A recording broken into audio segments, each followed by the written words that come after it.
The following broadcast is a presentation of WYNY Sports and copyright Neversink Media Group. Warrior football fans, get ready. Settle in for some incredible football action. This is Delaware Valley High School football on the Pike. Stay here so you don't miss a single minute of the excitement. Who's ready for some football? Warriors football. Let's go to the field for some gridiron glory. With the play-by-play, here's Jake Graziano. It's an interstate battle tonight as the Pike and Olsmer Clark Insurance proudly present Delaware Valley High School football. It's the 2-4 Delaware Valley Warriors hosting the 1-2 Lehigh Crusaders here in Milford. Second consecutive week that the Warriors are at home.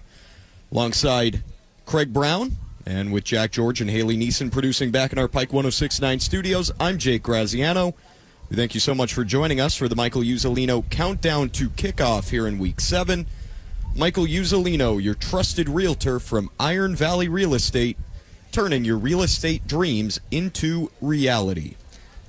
So, Craig, let's talk a little bit about last Saturday, homecoming, second consecutive win for DV, taking down Abington Heights in a rematch of last year's district title game. And really, it was kind of all sort of about that offensive line and the two really good tailbacks behind them. Yeah, it wasn't maybe the prettiest thing, but a win is a win. Mm-hmm. Yep. You know, and especially when it's against Abington. Obviously, didn't have quite as much juice without Nick Bradley being able to take the field for the Comets, but at the end of the day, you need to get the W and move forward, yep. And that's what Delaware Valley was able to do.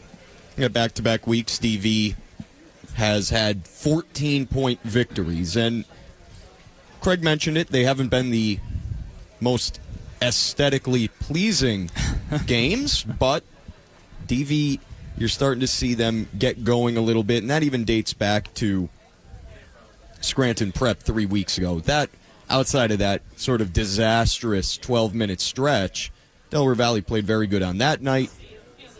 They played well against Wallenpaupack outside of the first quarter, and they played well for the most part a week ago as well. I think for DV at this point, it's going to be about playing a complete game, yes. Something we have not seen them do all year. Yeah, exactly. I was like, you took the words right out of my mouth. It's about putting together 4 good quarters of football. We haven't yet seen that this season. We're in Week 7. Yep. It's time to try and put that together because it's hard to believe that I just said it's Week 7. It is crazy, and it does not feel like Week 7 at all, as it still feels like Week 1, late August. Yeah. As summer has really been holding on here in Northeast Pennsylvania. But Delaware Valley is in a very difficult stretch right now. You've got Lutheran, and we don't know all that much about them. Of course, with them being a New York school, it's a little bit different. They only have 27 players on their roster, which is rather incredibly shocking to me. So we don't know all that much about them, but what we do know from last year's matchup is that they have some very talented players. Jacob Butler, one of them, the wide receiver who's committed to Stanford, and so DV's going to have to prevent big plays all day long. Yeah, it doesn't matter that there's less than 30 kids over there because the 30 that they have are pretty darn good football players. So, that they're going to roll a lot of talent onto the field, even if their numbers aren't real deep. So DV is going to have to come to play. They should have the advantage along the line of scrimmage in terms of being fresh. Mm-hmm.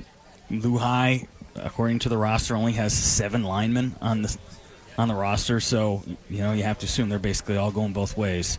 Yeah. So DV should be fresher along the line of scrimmage. Let's see how that plays out as the game goes on.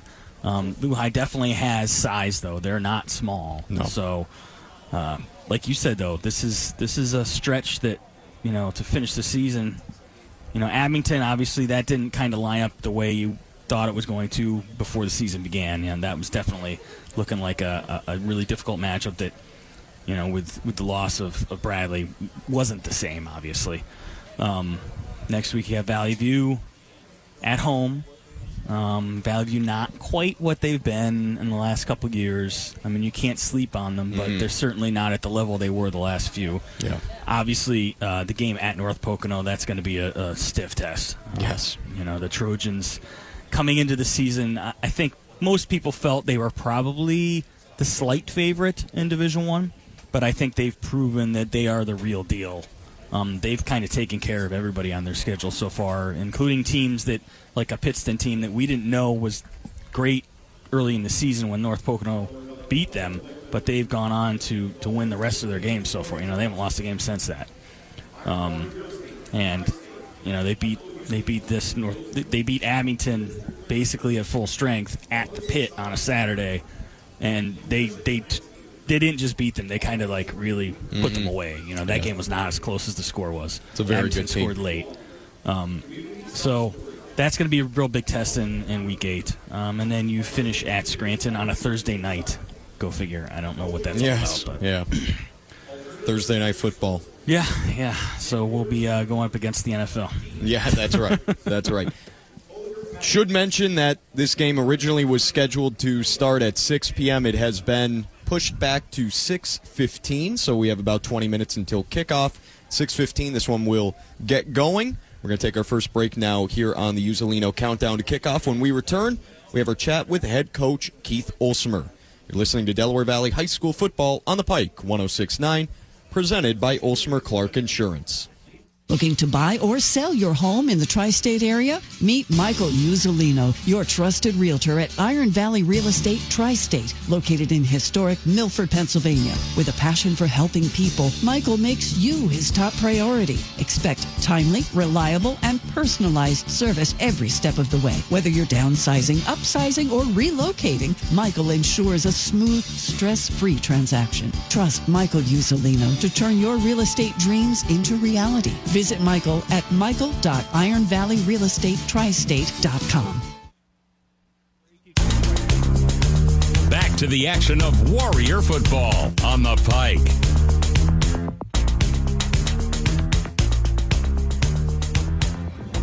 Back now on the Michael Uzzolino Countdown to Kickoff, joined as always by head coach Keith Olsmer. A couple of wins in a row, coach.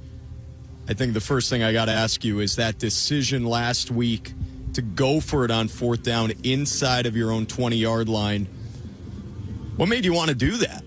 I did have faith in the way our kids were playing up front. I thought that we were doing some really good things with our guys. And to be completely honest, I wasn't even thinking of that. I was just thinking we tried to get them to draw offside, and then it just came right out. And one of the guys was like, You think? And I'm like, yeah, we're going to get this. Yeah, I'm not too concerned about it. And our kids did a nice job. They got a great push, and we got it by a yard or two. So I guess that leads into what are you seeing out of the offensive line? Obviously, you must have quite a bit of faith in them at this point in the season. Just consistency. Those five guys have played together every game, and they're starting to know one another. They're starting to pick up on blitzes. They're starting to take better angles and do things that a more experienced offensive line will do. And Thomas does a great job. He anchors us down there at the center, and we're just doing some pretty good things there, and I'm pleased with where we're at.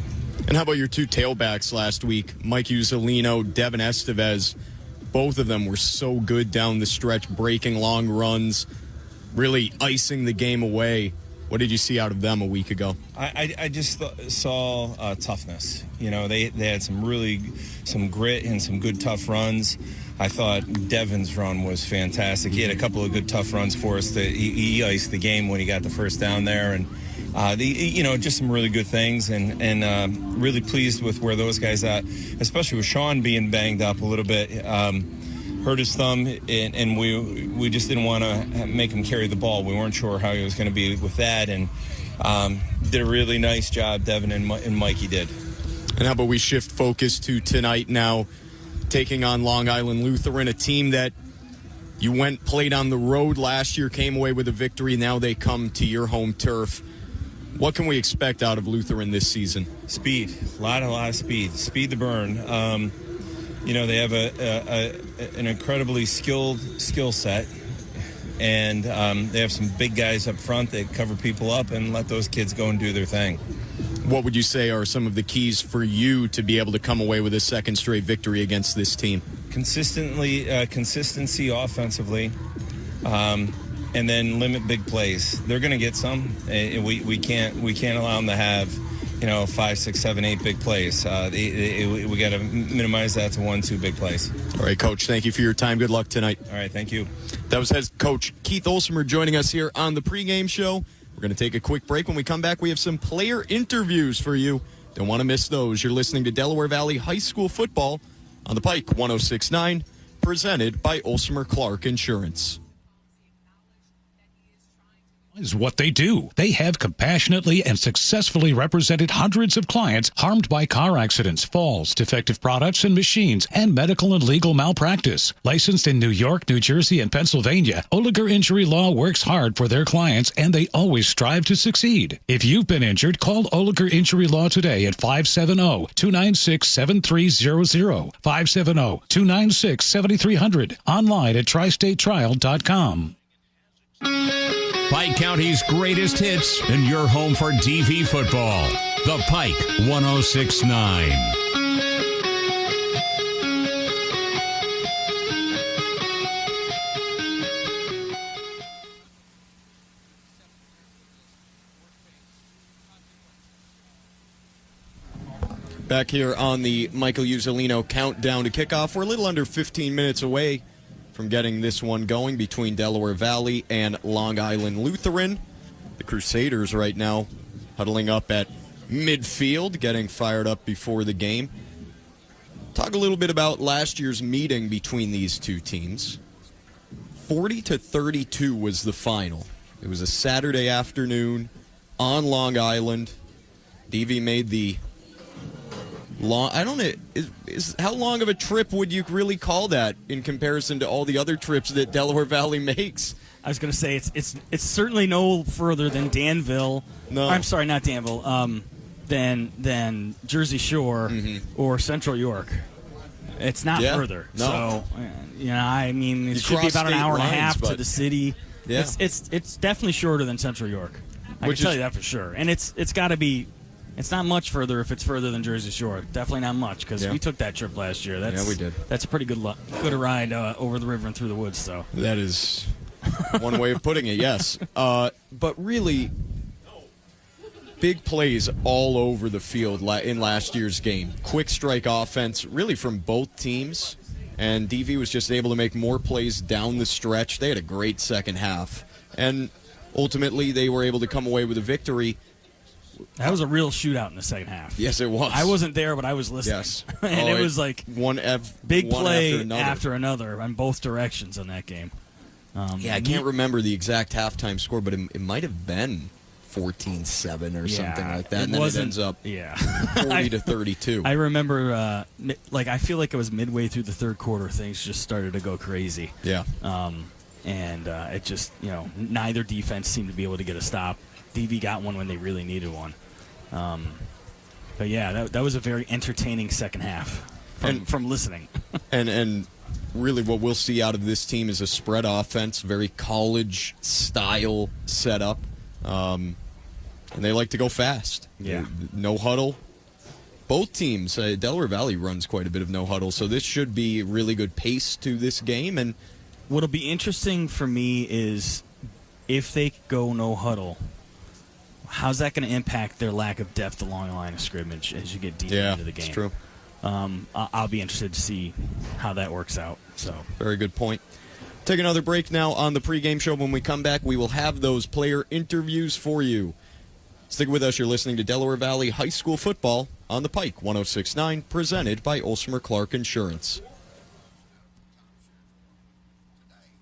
To help them come out on top, just like you can count on the experts at Olsmer Clark Insurance to tackle all your insurance needs. From business to personal, auto to home, Olsmer Clark Insurance has the skill to find the right coverage at the right price to help you protect what matters most. As an independent insurance agency, Olsmer Clark gives you the power of choice. Visit olsmerclark.com to learn more about how you can protect what matters most to you with the help of Olsmer Clark Insurance. Hi, I'm Danica Patrick. Watching my nieces grow, play, and learn is amazing, but not every child gets to be carefree. 1 in 6 kids in the U.S. are hungry. This breaks my heart, and it's something that Feeding America is working to change. Each year, the Feeding America network of food banks rescues billions of pounds of good food that would have gone to waste and gives it to families in need. To help, visit feedingamerica.org. Brought to you by Feeding America and the Ad Council.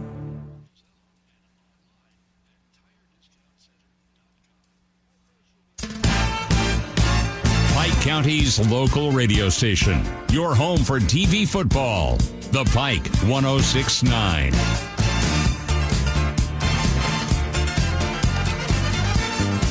Hi, I'm Josie Lordia, sports co-editor for the Delaware. I'm here with Delaware Valley's linebacker Dylan Bannon.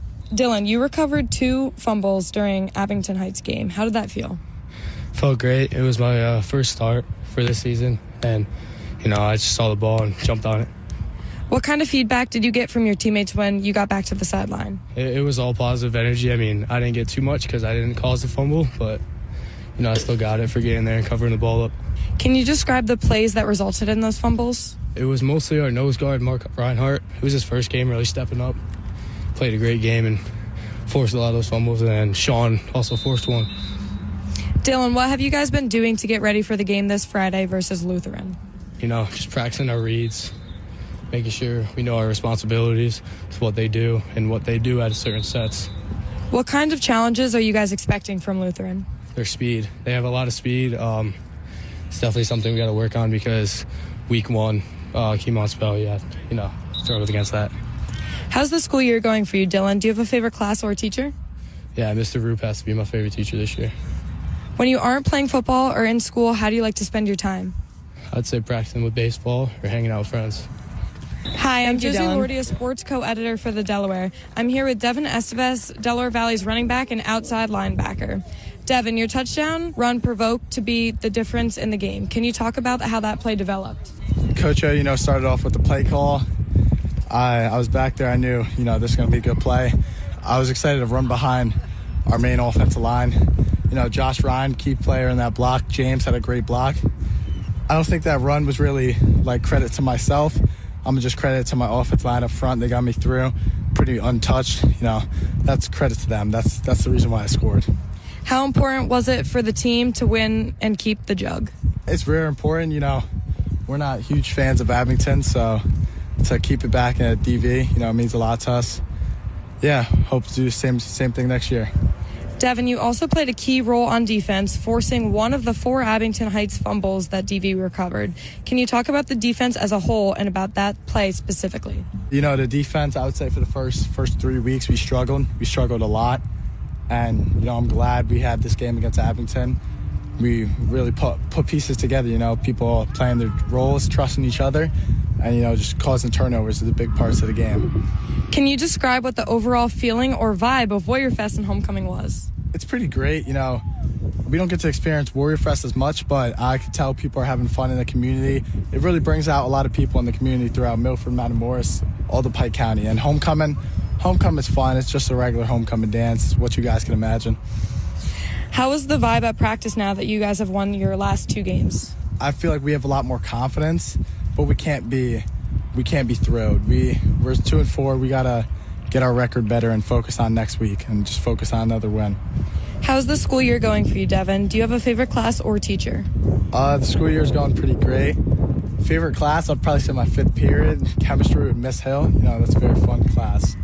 Devin, when you aren't playing football or in school, how do you like to spend your time? I spend my time majority working out, just like in the gym. And if I'm not doing that, I'm probably in the pool with my friends.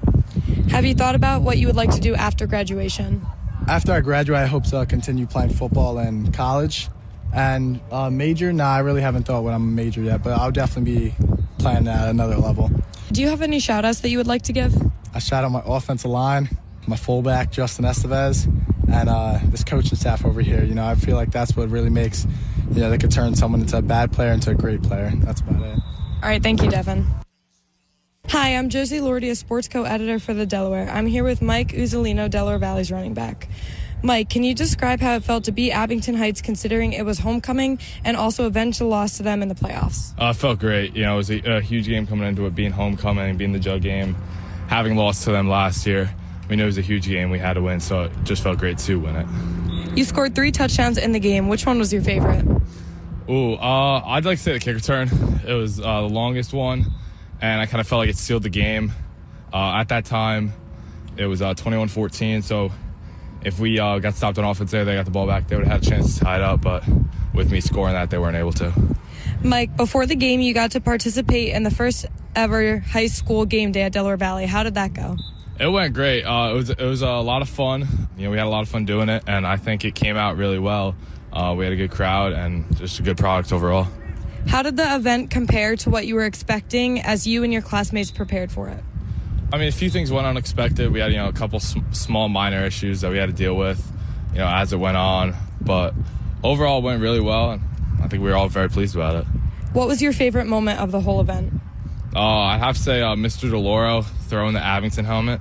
We had no idea he was going to do that, and that was just hilarious, and I thought it made it even more authentic.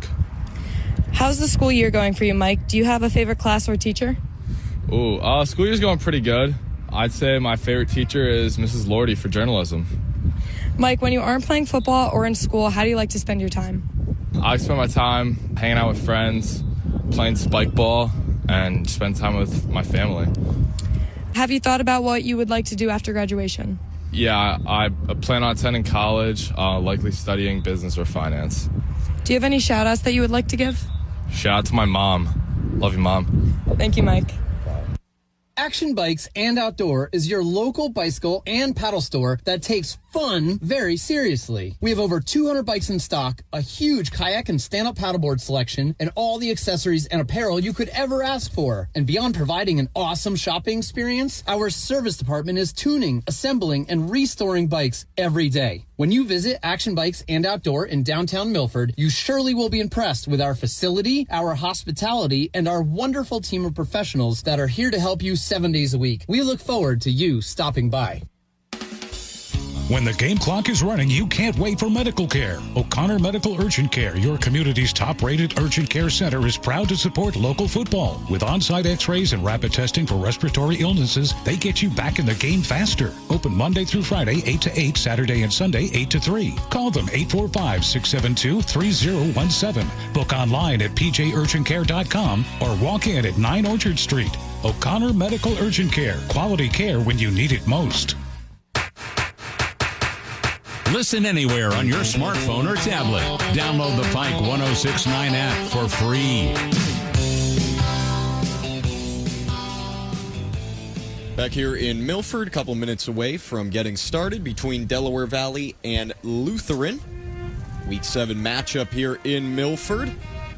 DV Marching Band playing the alma mater right now. They just finished off with the national anthem. We still do not have the Warriors on the field, interestingly.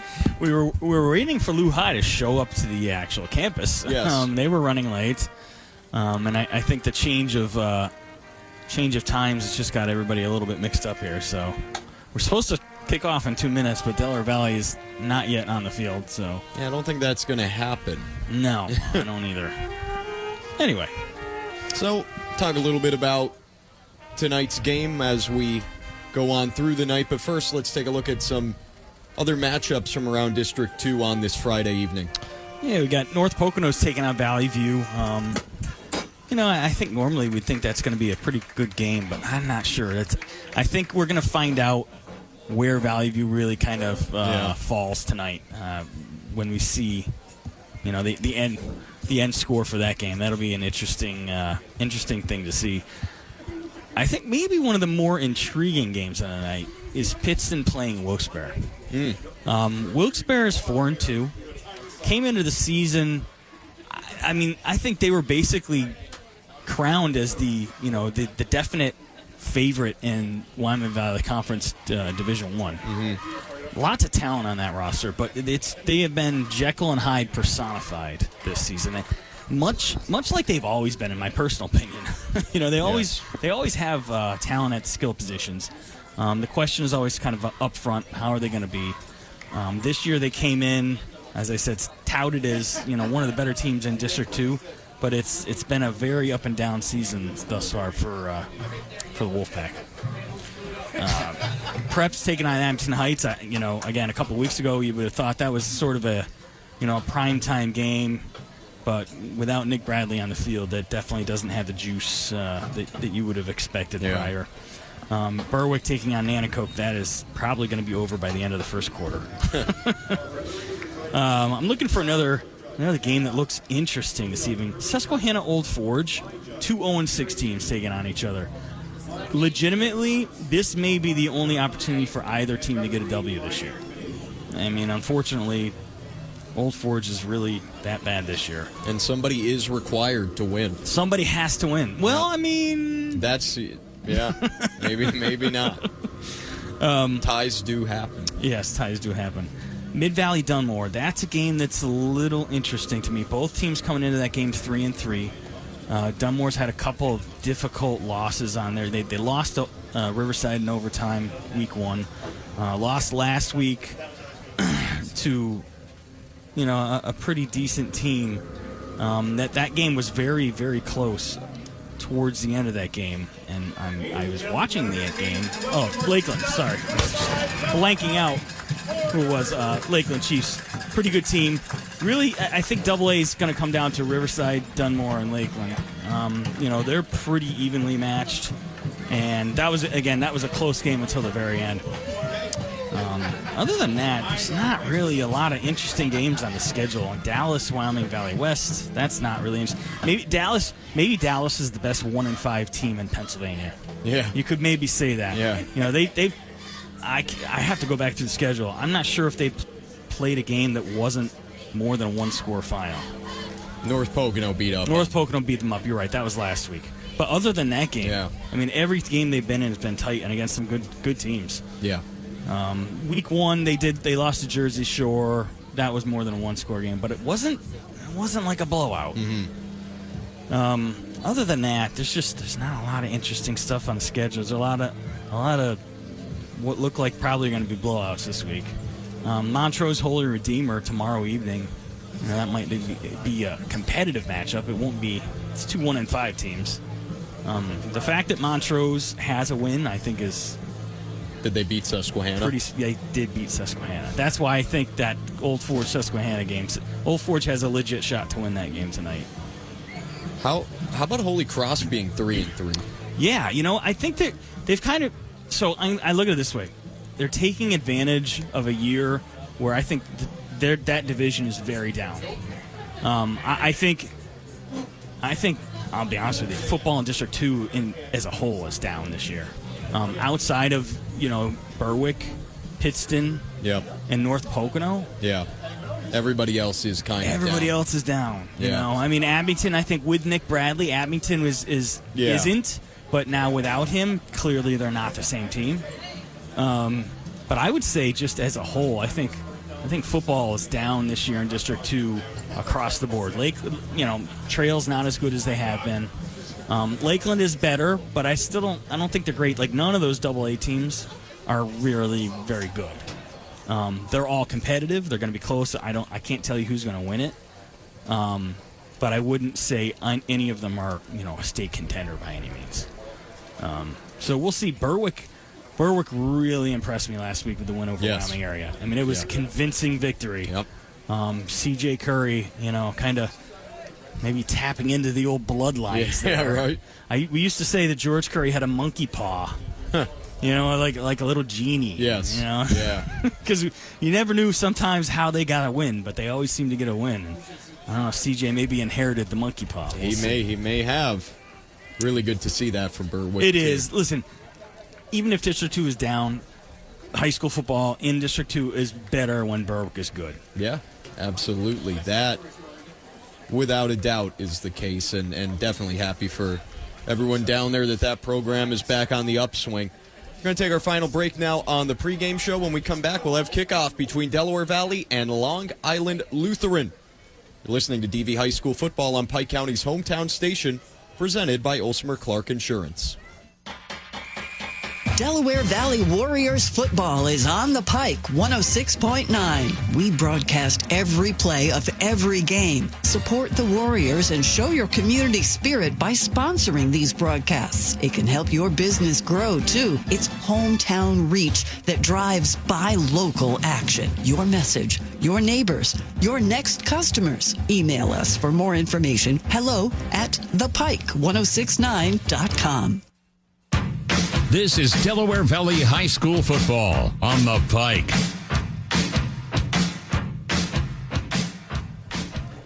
Week 7, Delaware Valley hosting Long Island Lutheran. DV coming in with 2 consecutive victories. Looking to make it 3 in a row as they are playing here in Milford for the 2nd straight week.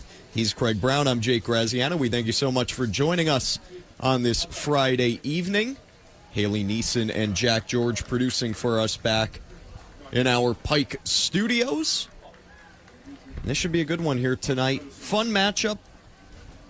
Could be very high scoring. It was a year ago when these two teams met out on Long Island, 40-32. Delaware Valley picked up the victory. It was probably the best win of the season for Delaware Valley, all things considered. Yeah, you could definitely say that. I think, with level of competition, you're on the road. Yeah, that's definitely an argument can be made. And if they were to win tonight, it would be the best win so far of this season so far, absolutely. Yeah. The second of 3 consecutive home games. Saturday was homecoming, Delaware Valley defeating Abington Heights. Now we've got DV against Lehigh here on this Friday evening, and then a week from now it will be DV hosting Valley View.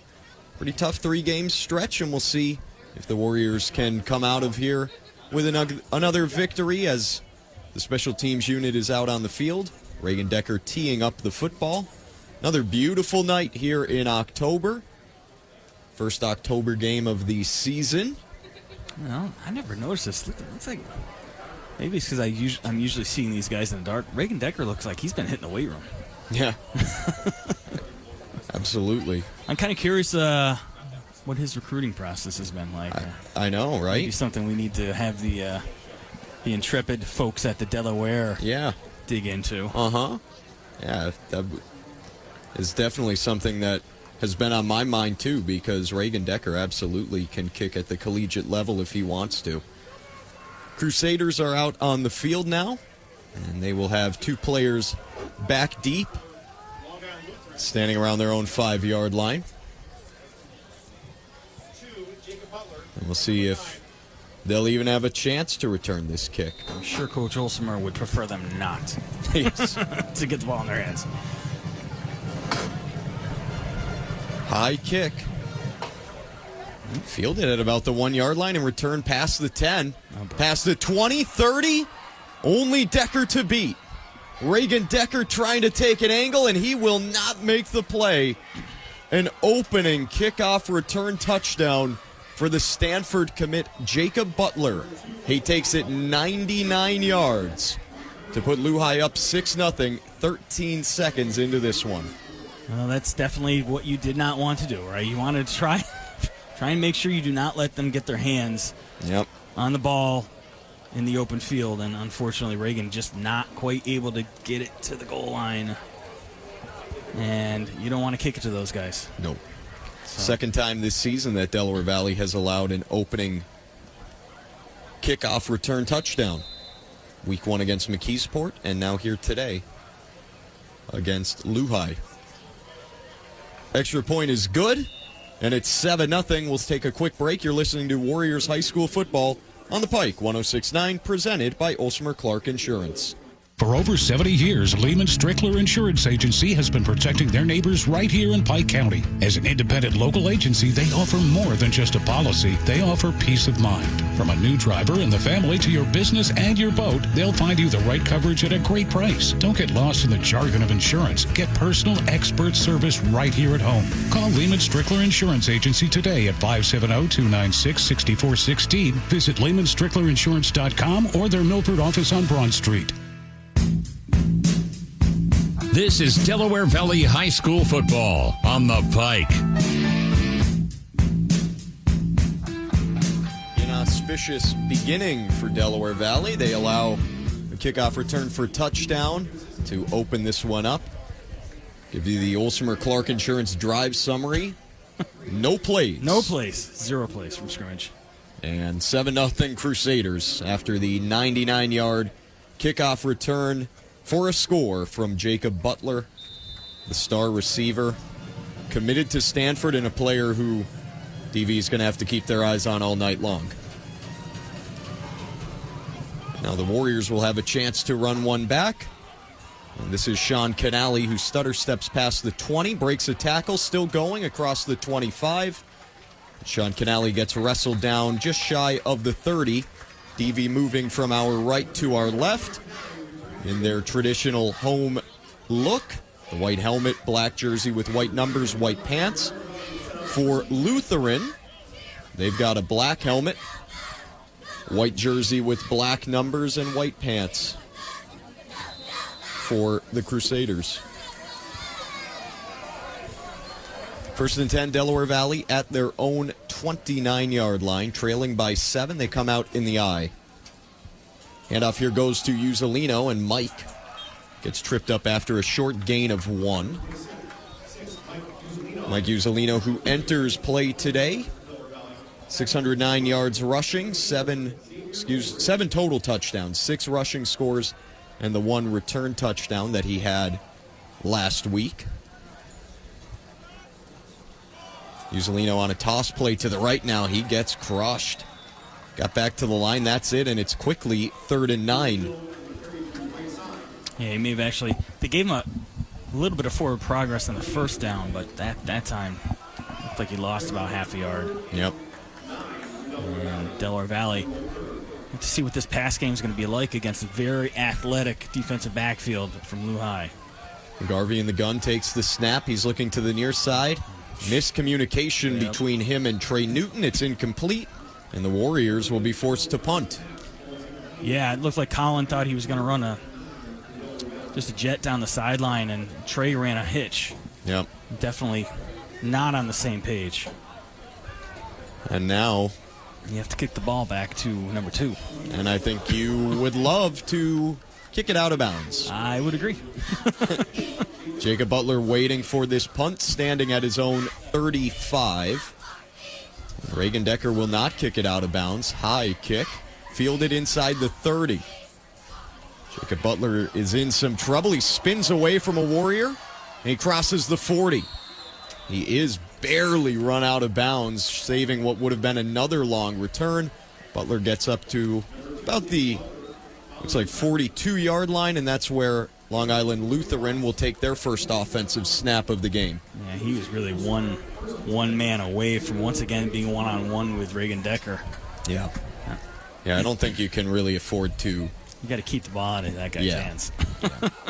And now I don't care if I give up a little bit of kick field position. Agreed. I don't want the ball in that guy's hands. Because you're going to give up that position on the return anyway. Right. And they look like they had him all sewed up. Yes. And he got away.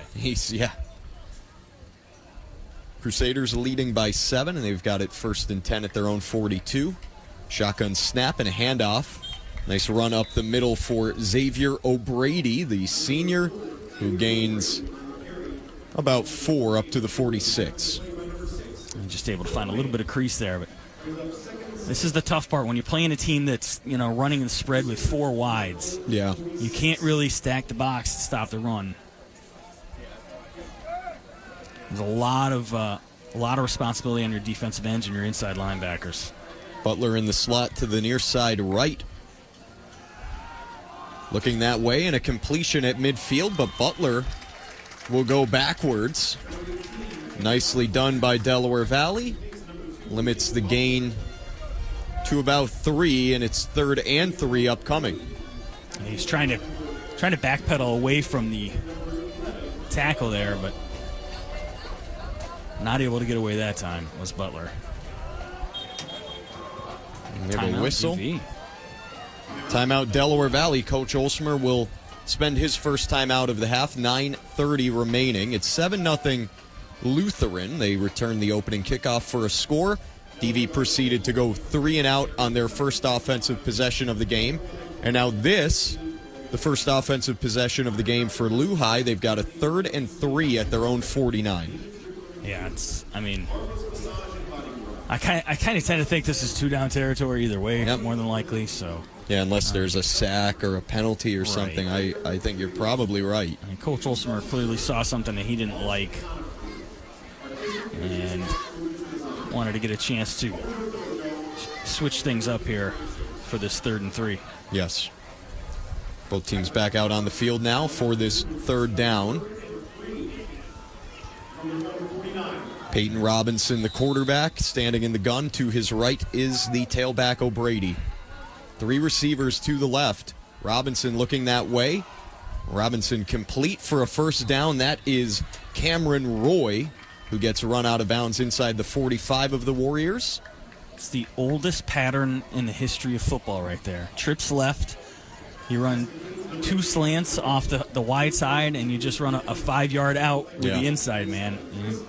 You cleared everybody out, and he's easy pitch and catch there. Roy had a big game last year when these two teams met. Gets off to a good start tonight. Handoff up the middle. O'Brady gains about 1. It was a fake touch pass to Butler, and instead the handoff to O'Brady. Davies' interior line did a nice job there.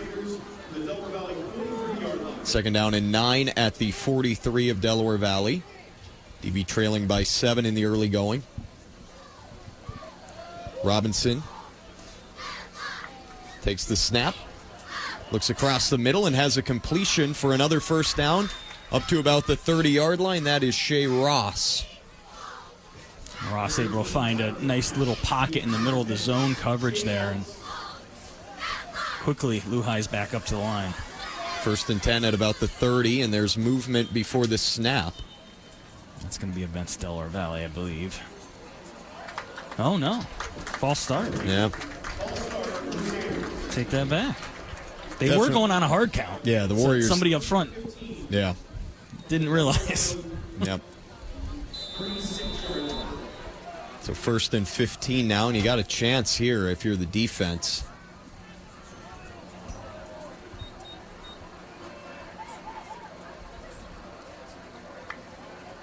Robinson has it. Looking to the near side, has a short completion. That is Shea Ross once more, this time gaining 5. Canale there on the stop.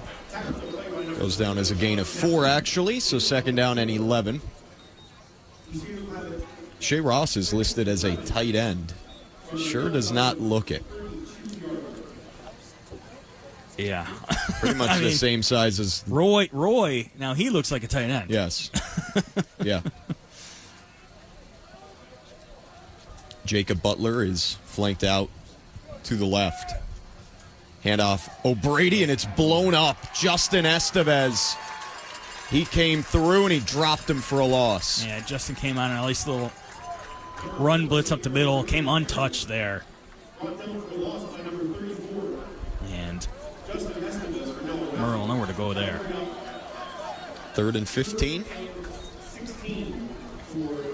DV needs to get a stop here. You don't want to give up, call it 7-8 yards here. No. 3rd and 16 at the 36. Robinson under pressure. He's rolling out, and Robinson will run with it. He angles himself out of bounds.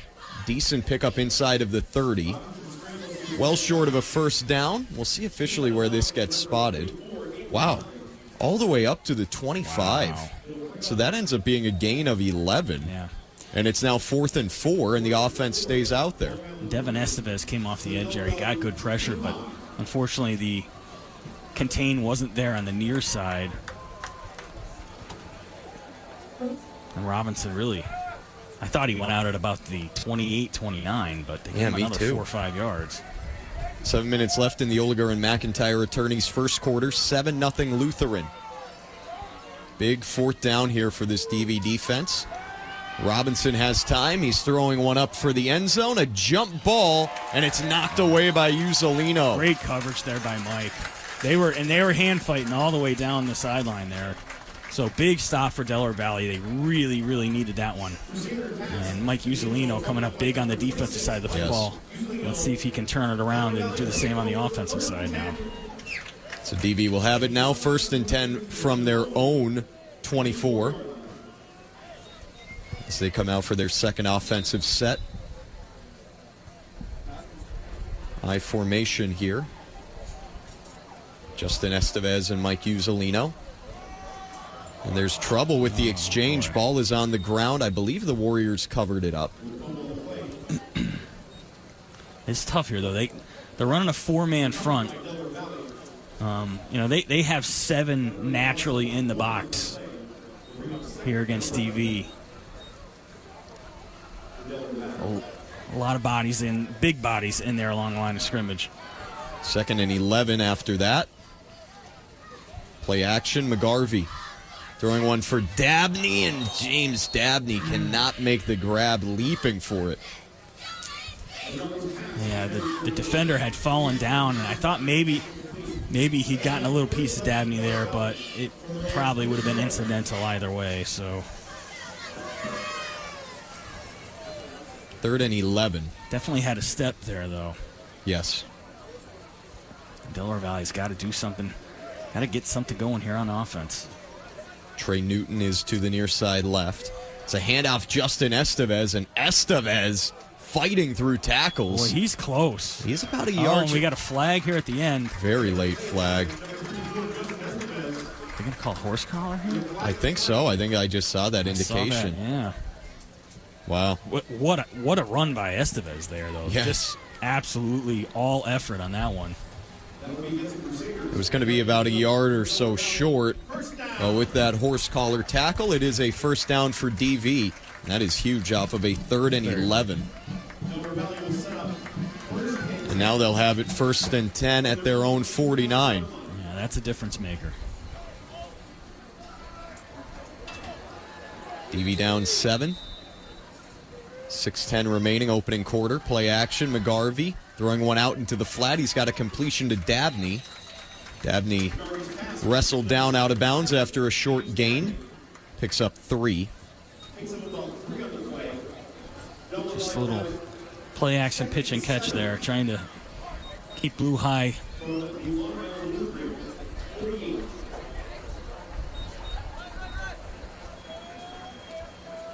Warriors going no huddle, getting the play call from the sideline.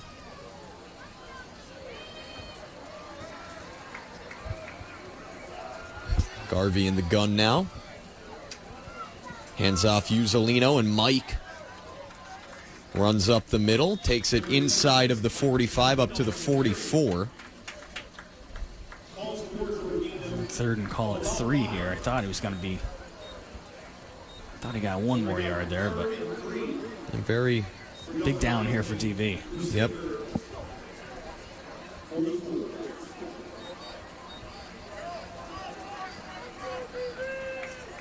Hand off Uzzolino, and Mike has got a 1st down as he moves the pile inside of the 40 up to the 38 on a gain of 6. We're in the stretch play to over the left-hand side and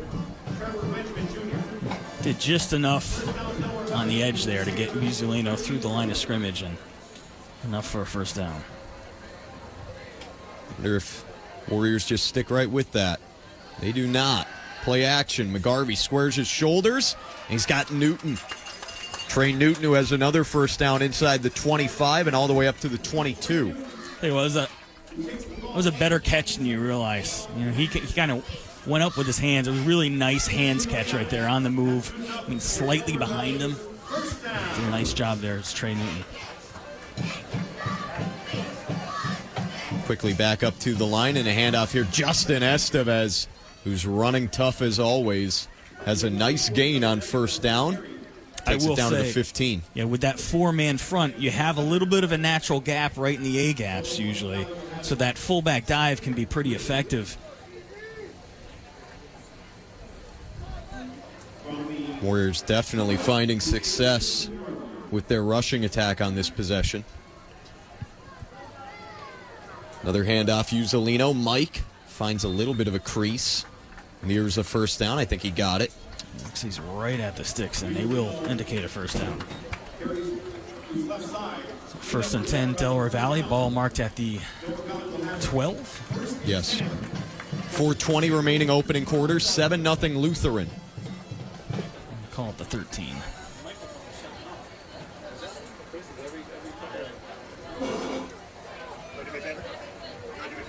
McGarvey in the gun. Tight set here. Trips bunch left here. Yeah. McGarvey dancing back there, rolling to his right, and he'll just throw it away. Yeah. Live to fight another down. Yeah, smart decision there. I don't think we've seen that bunch set yet this year out of the gun. It's a bit of a new look. Estevez was part of that bunch. Didn't see what he did. I didn't see if he stayed in to block or if he ran a route. Yeah, unfortunately, Colin, everything was off to the left-hand side, but as soon as nothing opened up quickly, he had a lot of pressure in his face. He had to roll out to the right, which is basically away from everybody, just to kind of escape the pocket and get rid of the football. Donald Outer checks back into the game, and it's Jacob Wolak to the far side right. Trey Newton is in motion. Garvey sets up, throws one into the flat for James Dabney, and Dabney is down inside the 5. Up to the 2-yard line. Really nicely designed play. They bring Trey Newton in motion from the wide out, have him run across the middle, get a little bit of a rub, and Dabney gets open in the flat. Handoff here, Uzzolino. Mike trying to find the end zone, and he does. 7th rushing touchdown of the season for Mike Uzzolino. And it's now 7-6 with 3:40 remaining in the first. Really nice drive there by Delaware Valley. Mixed up the pass and the run very effectively. Yeah. And maybe more importantly, gave that defense a chance to get a little bit of rest, especially those guys up front. Reagan Decker on now for an extra point try.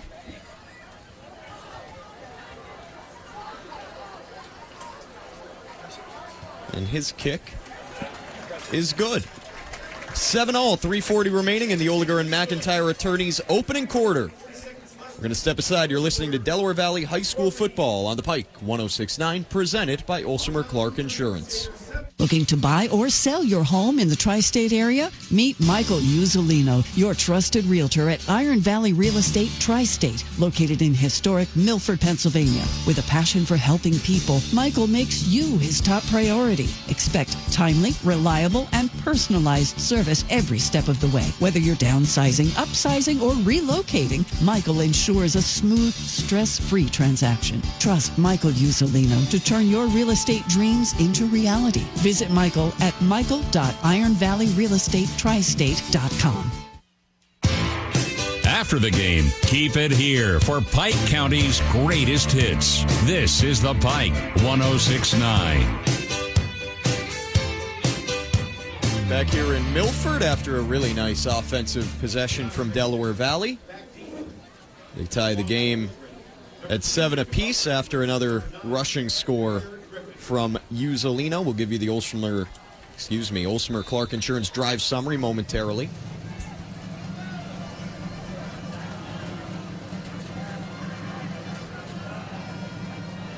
And Reagan Decker this time smashes one out of the back of the end zone. He was not going to be taken advantage of a second time.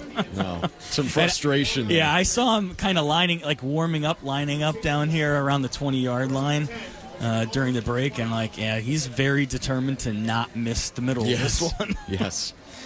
12 plays in 3 minutes and 15 seconds, 76 yards, capped off by the Mike Uzzolino 2-yard touchdown run. Extra points good, 7-7, 3:40 to go here in the first. Have to mention, though, that horse collar penalty was a very, very big part of that drive. That was going to be very close, 4th and half. I mean, it was very close at the end of that play. Yeah. But that was a big penalty against Lehigh. And just that run in general, too, from Estevez. Yep. Another handoff here to Xavier O'Brady. And O'Brady gains about 3. It's interesting. Coming into the night, Merle had been the leading rusher for the team. Yeah, I wonder if he's Madison maybe banged Merle. up. Yeah. So O'Brady kind of taking over.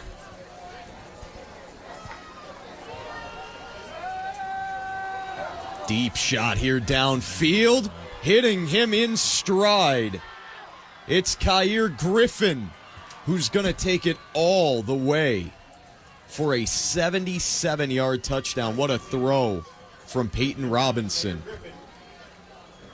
Yeah, he put it right on the numbers. I'll tell you what, when he let it go, I thought it was going to be overthrown. I really did thought. But Griffin caught up with that one in the air, and he was untouched. Coach Olsmer mentioned can't give up big plays. They've already given up 2 of them. Yeah, that's, he said you can only give up a couple in the game. Right now they have 2 in the first quarter. Yeah. Yep. And that was they went 5 wide there. It was empty set and just way too much time for Robinson to work with. Some trouble here with the extra point. And this is going to be blown up. Large. The holder, Alexander Johnson, had to take off and run. DV had it covered up to perfection. So the score will stay at 13-7 in favor of the Crusaders. And absolutely, as Craig mentioned, that could be very important as this night goes on. 3:08 to go in the first. Give you the Olsmer Clark Insurance drive summary. What was it, 2 plays? 2 plays, 80 yards. Yep. And, yeah. 77-yard touchdown pass. That'll get it done quick. So, 32 seconds of clock time. Peyton Robinson, the senior, to Kyer Griffin, the senior, and quick strike offense of Long Island Lutheran has definitely made the trip out here. Yeah, they're not. DV's gonna have to get more pressure when they go 5 wide. You got to figure out a way to get to the quarterback. You cannot. He had a lot of time to work with. There was no pressure.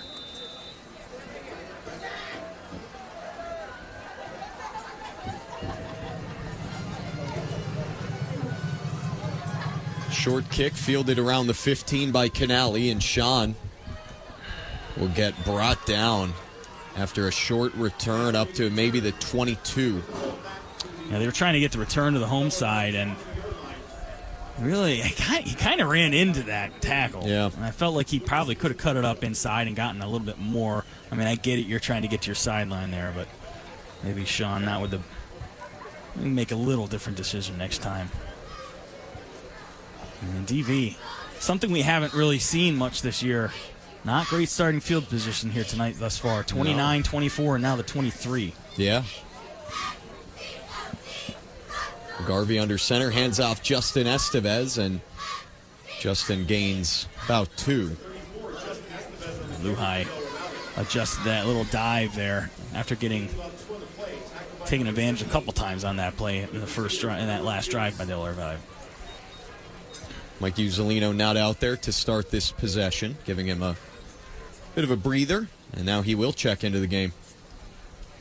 Uzzolino on, and Estevez is off. 2nd and about 8. Garvey in the gun has it. He throws one out to Uzzolino, and Mike has got a first down across the 30. He's up to the 35-yard line. That is just the 2nd reception of the season for Uzzolino. Delaware Valley historically has not thrown the ball very much to their running backs. Not to the tight end. Handoff here, Uzzolino. Mike, short gain, maybe 1. Yeah, historically, most of the throws by DV out of the backfield have gone to the fullback in play action. Yep. Very little to tailback. That was a little wrinkle, though. Just a quick release by Uzzolino. He's wide open on the play. 2nd down and 9 now. Play action, McGarvey rolling, and he just floats one to Estevez, who's got a big gain as he tumbles past midfield for another first down.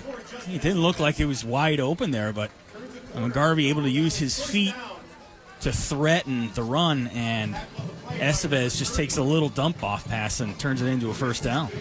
It will be spotted right at midfield. 1st and 10 DV at the 50.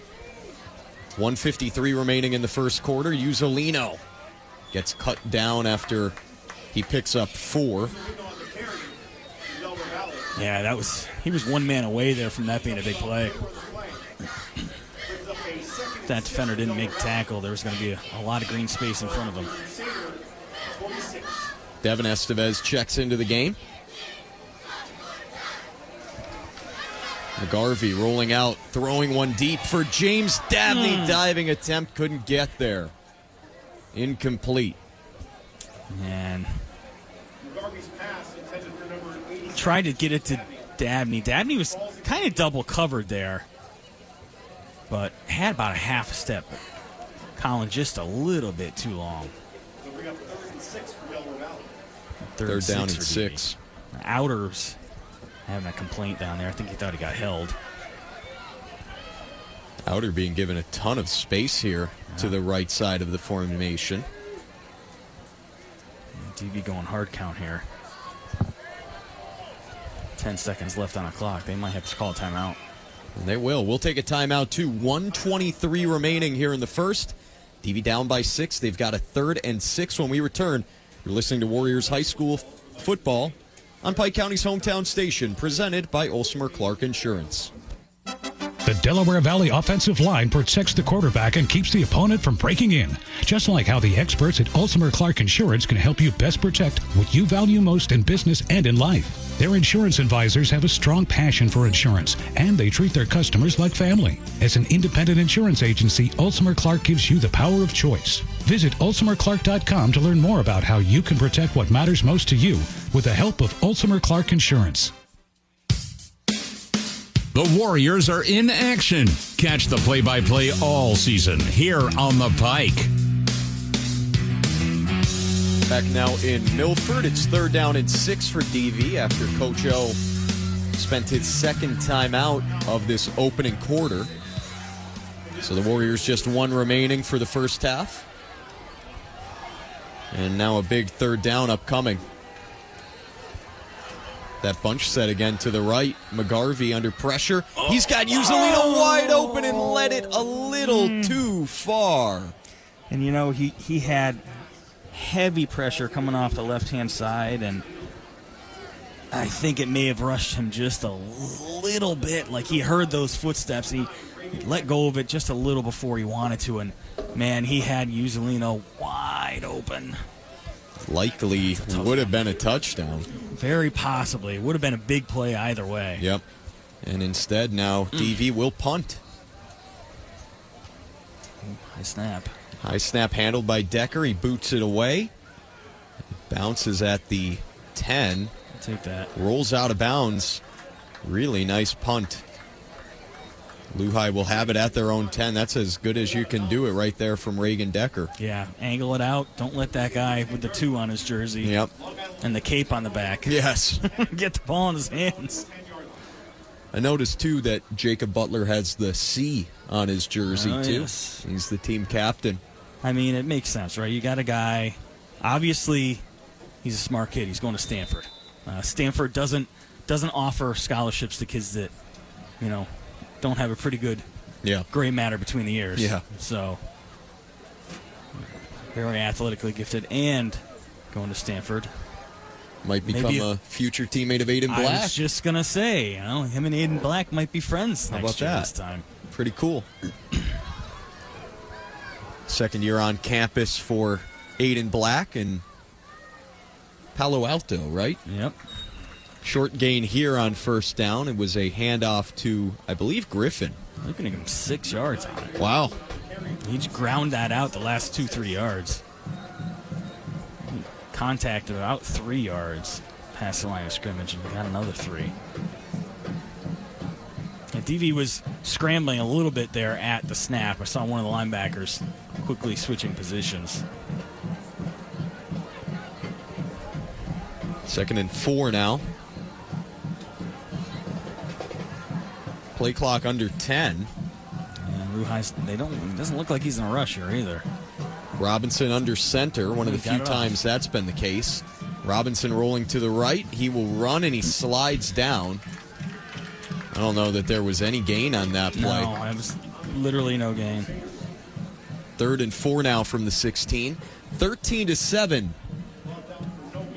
That is the score in favor of the Crusaders, and that is how our opening quarter will come to a close here in Milford. DV down by 6. 3rd down is upcoming. You're listening to Delaware Valley High School football on the Pike 106.9, presented by Olsmer Clark Insurance.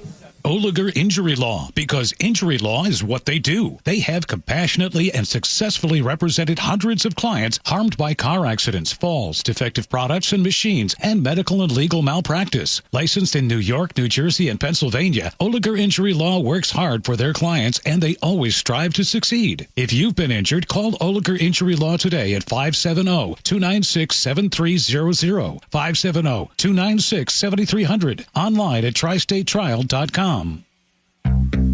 Listen anywhere on your smartphone or tablet. Download the Pike 106.9 app for free. Start of quarter number 2. Long Island Lutheran leading this game 13-7. They've got possession of the football as the team switched sides of the field. It'll be 3rd down and 4 for the Crusaders from their own 16. Very important spot here for Delaware Valley's defense. Yeah, you on this part of the field, you really want to get a stop here. You figure Lehigh going to have to punt the ball away if they don't pick this up. So a bigger 3rd down than the rest they've had thus far here in terms of field position potential.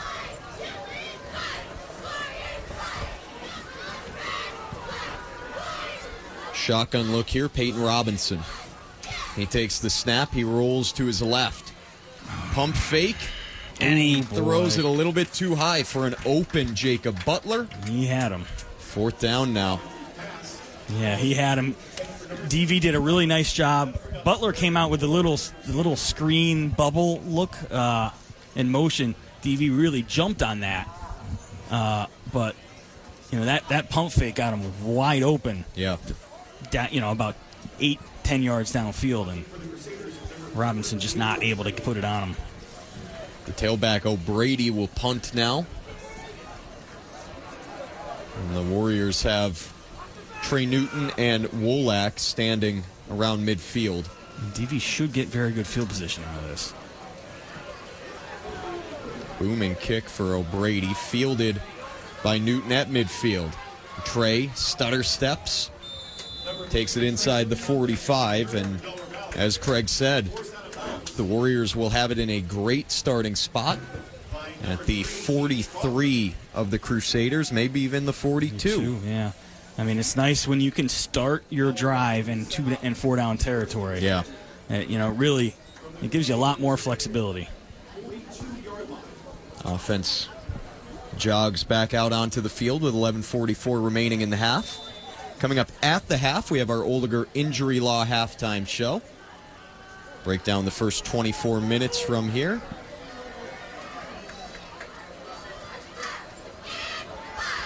Garvey rolling to his right. And Garvey throws one incomplete, intended for Wolak. Yeah, he's trying to make sure he's not putting that ball anywhere where it would be in danger there. He threw it low to Wolak. Just a little too low. 2 defenders in the area, though, so you don't want to put that anywhere where the white jerseys can get their hands on it. 2nd down and 10.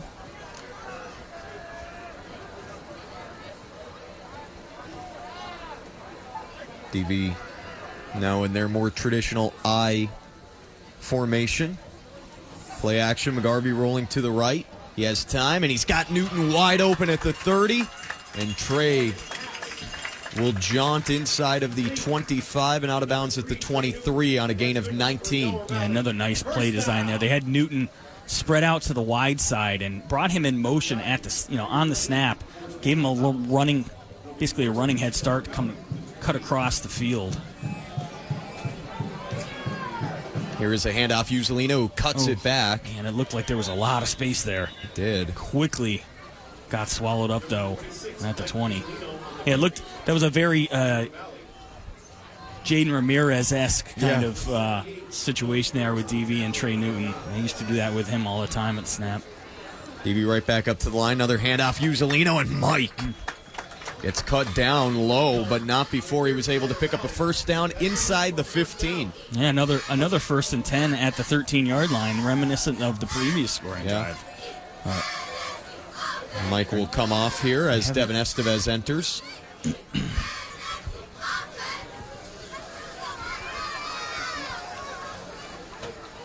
Devin Estevez gets his first touch of the game. So hard to bring down. He keeps pushing the pile. For a guy who's not very big, he's just like a freight train. Yeah. He keeps those legs moving. He's got a gain of, I believe, 8. Yeah, I mean, it looks like he would get maybe 3 or 4. Yeah. I think you just give it to him again. Yeah. 2nd and short.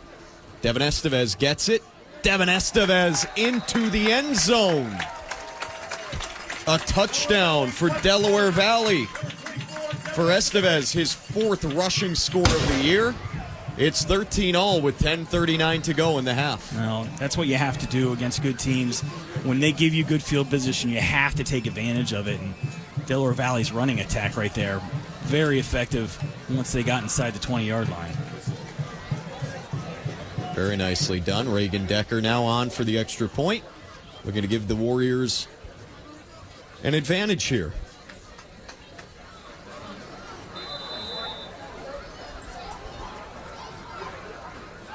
Man, that was a. I thought it was against Lou High. It was encroachment. Unfortunately, that really kind of stinks. Like, if you're DV, I want to just let me play the play. Let them block the kick, and then we'll re-kick it. Do you ever consider going for 2? Coach Olsmer is not doing at that. At the 1.5. Yeah, I feel like maybe if this was a tie game situation, you might consider it. But being that this puts you up, although it put you up 3. It put you up 2? No, I'm saying if you went for 2. Well, it's tied right now. Right. So it doesn't. It's not. My thoughts are, as we get the extra point here, and the kick is good to give DV a 1-point lead. My thoughts are you go up by 2, then if you score again, you would be up by 9, which is 2 possessions. But instead, Coach Olsmer decides to keep it simple, kick the extra point, take the lead 14-13. Take the high percentage lead. Yes. So DV up by 1 with 10:40 remaining here in our first half. Quick Olsmer Clark drive summary. 6 plays, 42 yards, capped off by the Estevez run. Extra point is good, 14-13 Delaware Valley. So Uzzolino and Estevez picking up where they left off 6 days ago. Yeah. A touchdown. They each had a touchdown in the 4th quarter of last week's game. And now they each have a touchdown in the first half of this week's contest. Yeah, Devin doing a really nice job of taking advantage of his opportunities here the last couple games. And you can see the confidence Coach Olsmer has in the junior by giving him the ball deep. Basically on a drive, you're trying to tie the score against a team that's clearly a very quality team. Doesn't matter they only have 27 guys on the other sideline. Devin Estevez, you would have to think, will be the lead back next season. And he's showing that the Warriors will be in good hands. Kickoff fielded outside of the end zone and returned across the 10. But very nicely covered up by Delaware Valley. Devin Estevez was in there, a couple of other Warriors as well, to tackle Kyer Griffin at the 15. So that ends up being better than a touchback. Yeah, that worked out really well for DV. Joey Widener with some nice coverage there on the kick team. Blue High will be moving from our right to our left. 14-13 Delaware Valley, 10:33 to go, 2nd quarter. And that bobble at the goal line certainly was a help for DV's coverage team. Yes. Here comes Peyton Robinson and the offense.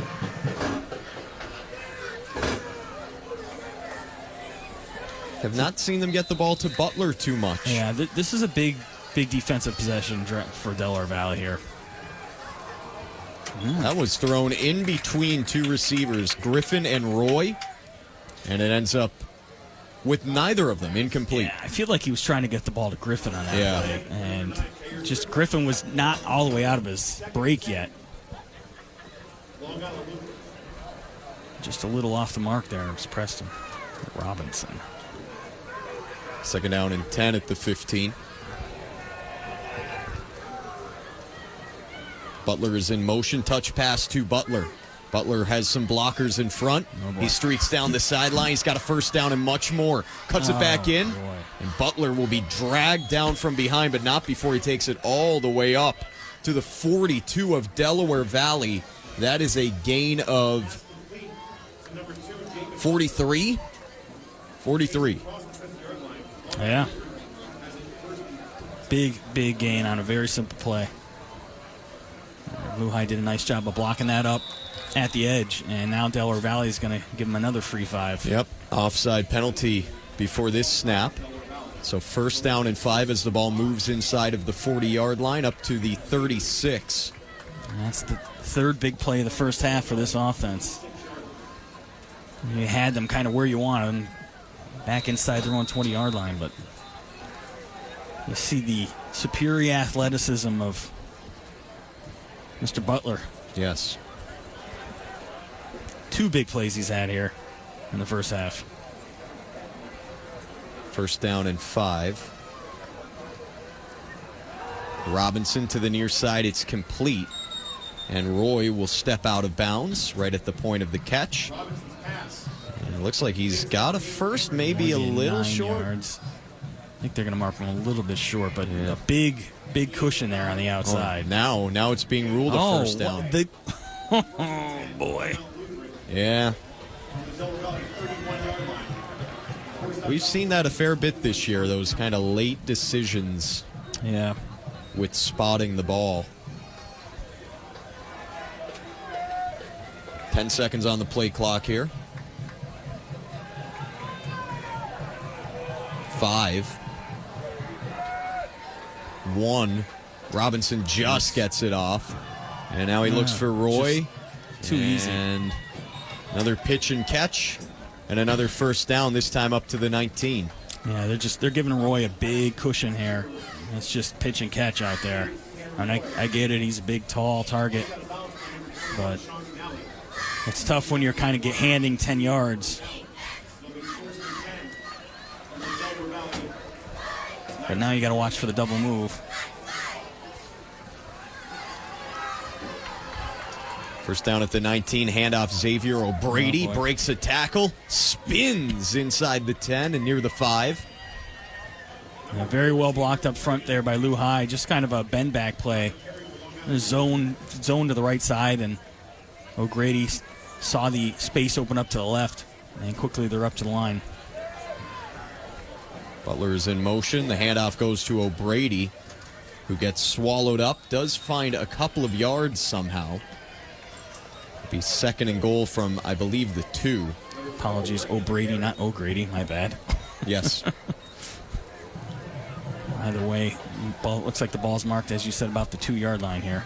2nd and goal. 9:10 remaining, first half. DV leading by a point. But Lutheran threatening to jump back in front. I mean, he's a big boy in the backfield. I'm feeding him. Yeah. From this distance. 2nd and goal from the 2. Quarterback keeper Robinson untouched. Touchdown. And it is 19-14 Lehigh. 8:48 remaining, second quarter.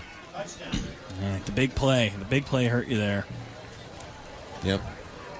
It's tough to give up. Pass. Yeah, that touch pass, they blocked it up really nicely on the edge, and as soon as Butler turned the corner there, you know it's going to be something pretty big. The 3 times that Lehigh has scored, there's been a big play on each of those.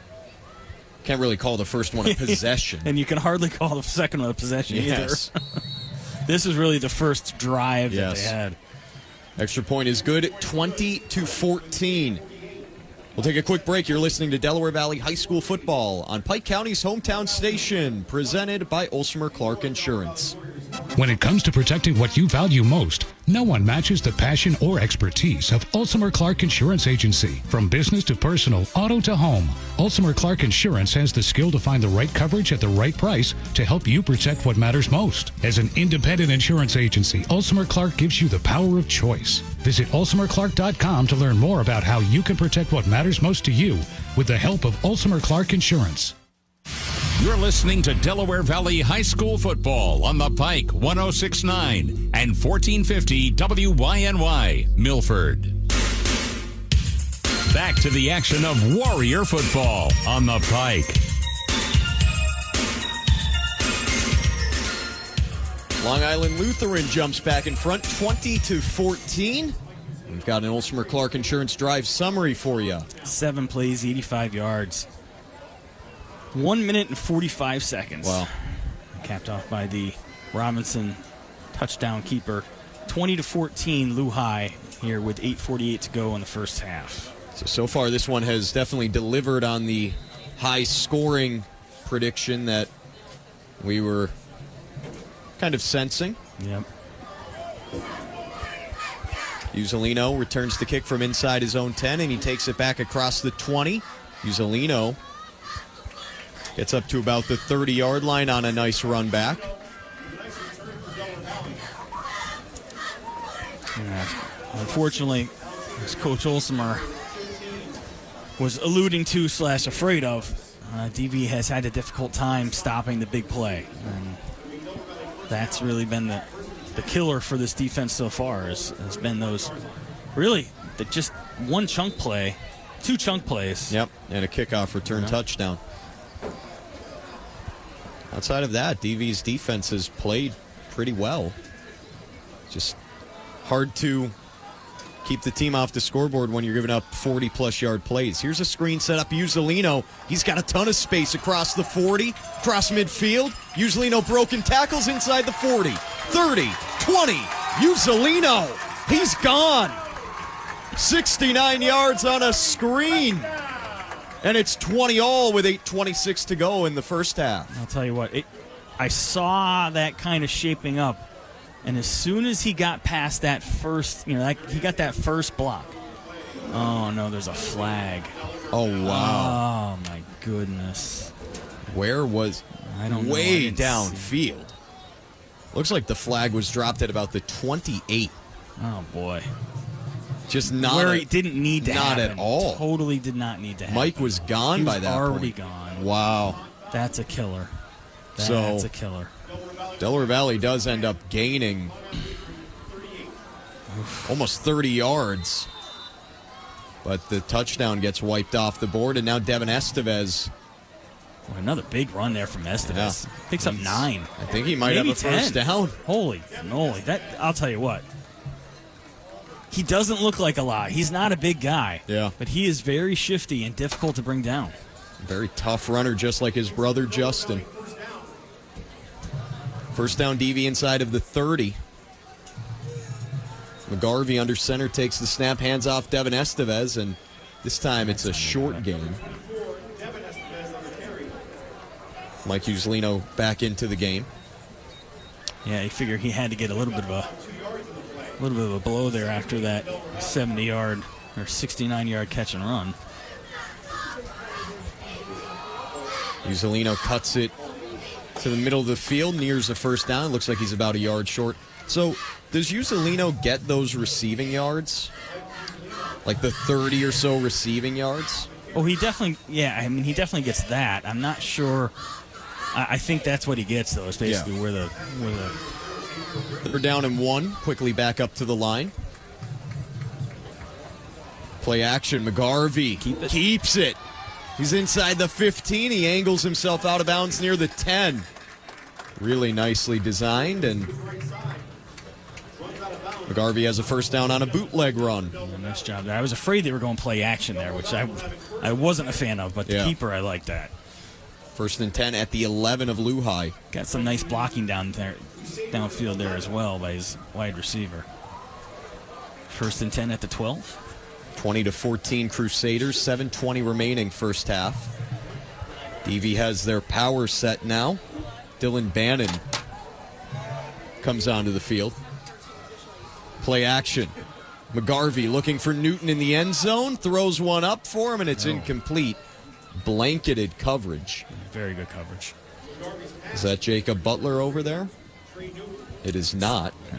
It's Khalil Williams. So second and 10 at the 11 now. Coach O very happy with the running attack. I think just trying to make sure that you can keep this defense honest there. Handoff Justin Estevez. Justin up the middle. Gains maybe 3.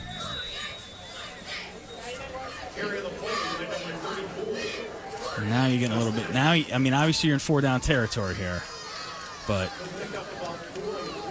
you cannot lose that touchdown that you had called back on a penalty here. It's 3rd and about 7. Yeah, this is definitely in a iffy territory here. I feel like you want to still run the football here, because you've been doing it so well. It's also just hard to throw down here in general. Yeah, especially with how athletic these guys are. Yep. But coach is going to spread it out here. And shotgun look, 3 receivers to the left. None to the right. McGarvey throwing one for Handy. And he can't quite get there. Man. A little bit too far. It's incomplete.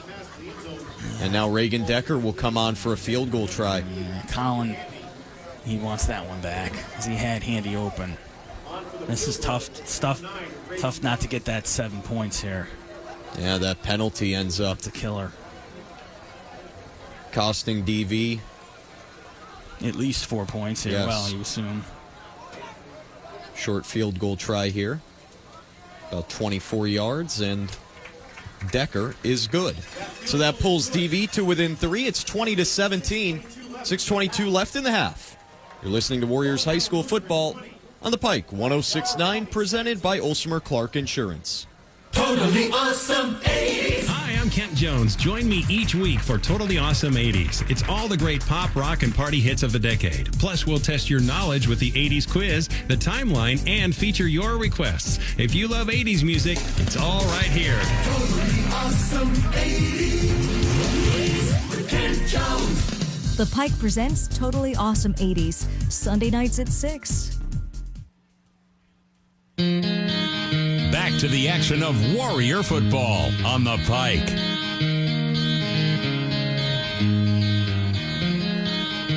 DV cuts the deficit in half, and they now trail by 3 with 6:22 remaining in our first half of play. We have an Olsmer Clark Insurance drive summary. 8 plays, 69 yards, capped off by the Decker 24-yard field goal. 20-17 with 6:22 to go here in the first half. Decker will hope to smash this kick into the end zone, or maybe even out of the end zone again. I like those. Yes.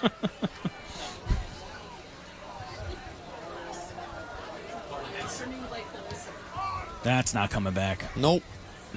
Touchback. 1st and 10. Lehigh at their own 20. And now you got to get a stop here. You can't just. The big plays have just been killing you. I mean, honestly, outside of the first possession from Lehigh, they've started at the 20, the 10, the 15, and the 20. Wow. I mean, DV is definitely winning the field position battle at this point, but you got to get a stop.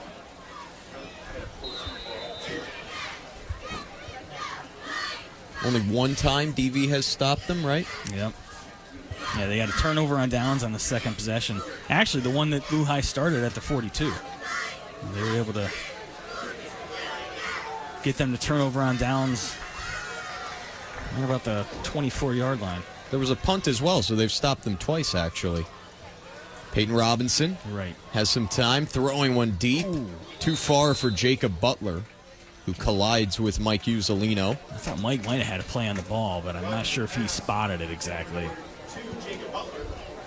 But, I mean, wanted to make Butler think about coming over the middle there and running that flag pattern towards the sideline. Got a nice hit in on him. Lutheran sticking with their 4 wide set, 2 to each side. O'Brady, the running back, standing to the left of the quarterback, Robinson. Robinson has time. He uncorks one deep for Jacob Butler, and it's off his fingertips, incomplete. Usolino had fallen down, and DV caught a break there by about 3 inches. Yep, that would have been another touchdown. Oh, easily. It hit Butler's fingertips, but it didn't hit him in the hands. Would have been the third play of 75-plus yards for Lutheran. Yep. So, Warriors dodge a bullet on that one, but it's 3rd and 10 here. They still need a stop. Yep. Got to get one here. 3rd and 10 from the 20. You're correct. But the DV had one other stop here along the way. So it's already the 6th time that Lutheran has had the football. If you count the kick return. Yes. Wow.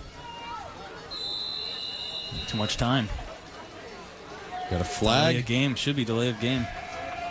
And that is the call. So 3rd and 15. That's a big 5 yards on 3rd down. Yes, it is. Moves the ball back to the 15. The last time DV had them at their own 15, though, it was a big play for Mr. Butler. That's true. So we'll see if DV can get a stop on this one. Butler by himself to the far side right. Got to get some pressure here if you're Delaware Valley. 3rd and 15 here. Robinson has time. Robinson going deep for Roy. Roy makes an adjustment but cannot make the play. Very nice coverage from Lucas Purdon. I'll tell you what, Purdon was beat on that play. Ball was slightly underthrown and was allowed Purdon to kind of catch up, and he got his head turned just in time to not draw an interference there. And Delaware Valley gets the stop they needed. 6:05 to go here in the first half. And DV, once again, should get pretty good field position out of this. O'Brady on for another punt. His 2nd of the game. Barely gets it away. I actually don't know that he did. I think it was deflected. Yeah. And so DV will have a great starting spot. It rolls out of bounds. About the 33, it looks like. Yep. DV will have it 1st and 10 at the 33 of the Crusaders, down 20-17 with about 6 minutes left in the half. Yeah, that's a great place to start. Can't ask for much more than that out of your defense. They're going to mark it at the 34. 2 tight ends, 2 running backs in here. Yeah, let's get back to that ground game that was effective a couple possessions ago. I'm thinking it might be play action. Bunch here. Yeah, bunch to the right. Ends up being a handoff to Trey Newton on a reverse of sorts. Yeah, they tried to run the little inside reverse. Luhai had that covered pretty well. 3-yard gain. I like that. Find a way to get Trey Newton the football. Yeah, you always want to get the football in hands of number 3 when you can. So it's 2nd and 7 at the 31. McGarvey moves to the gun now. Trey Newton in motion, moving to the right. McGarvey hits Dabney on a drag, and Dabney has a 1st down and more. Cuts it inside the 10 and takes it in. Nice. How about that? Very nicely done. 31-yard touchdown pass. McGarvey to James Dabney. It's 23-20 Warriors. 5:18 still remaining in the first half. They did a great job. They brought Newton in motion, had him come back across the field and clear out, and Dabney drug across from the wide side. Nobody saw 87 coming across the field. Wide open, and a nice ball from McGarvey.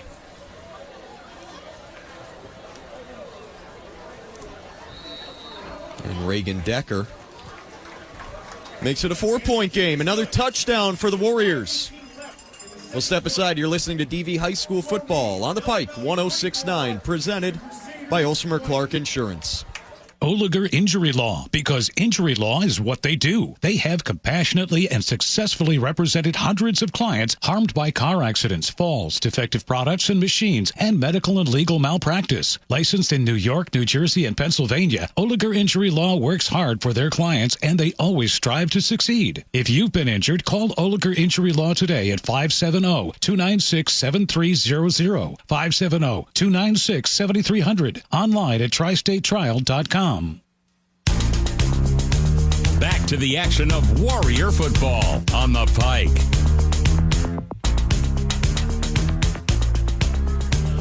High-flying game, a shootout here tonight. It's 24-20.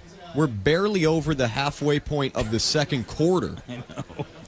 We're going to be here till about 11. Yes. It sure feels like it. And we had a 6:25 start. Yeah.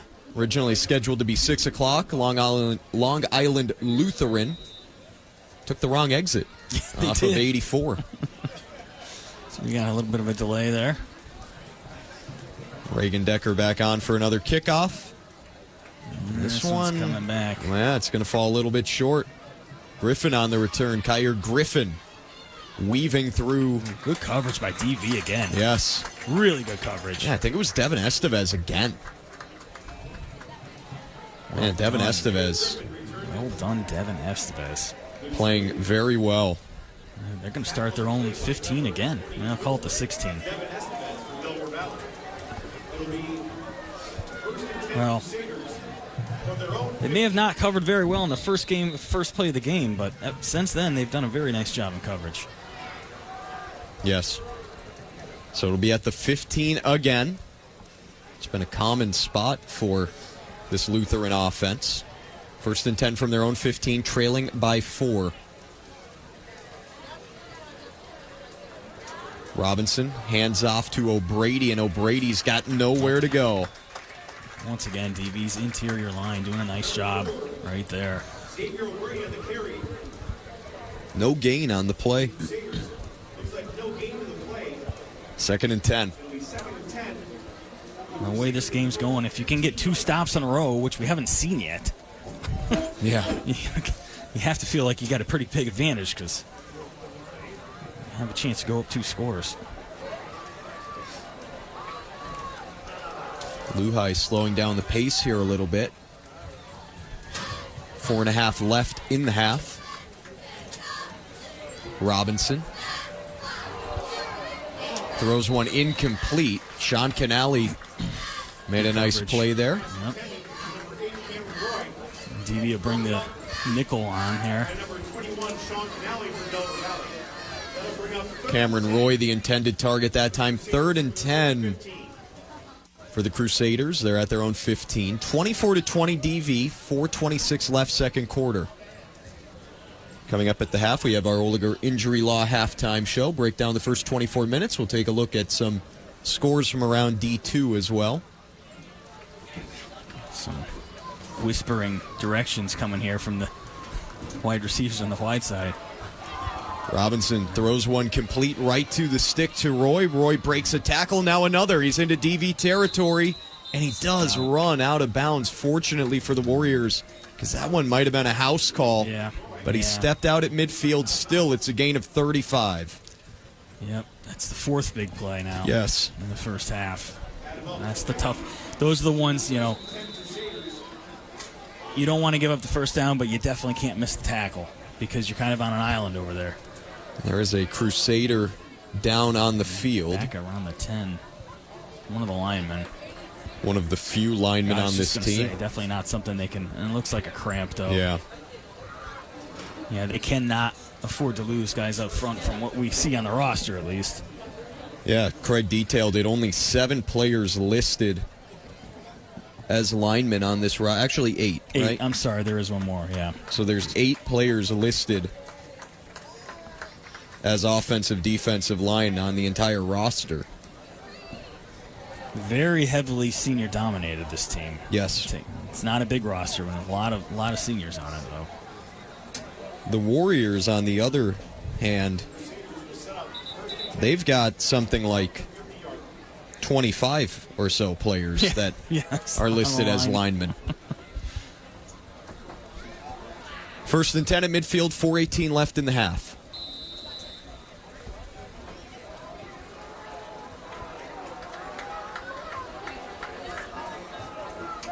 Robinson takes the shotgun snap. Robinson under pressure. He goes down. Got some pressure. Finally, Delaware Valley gets pressure.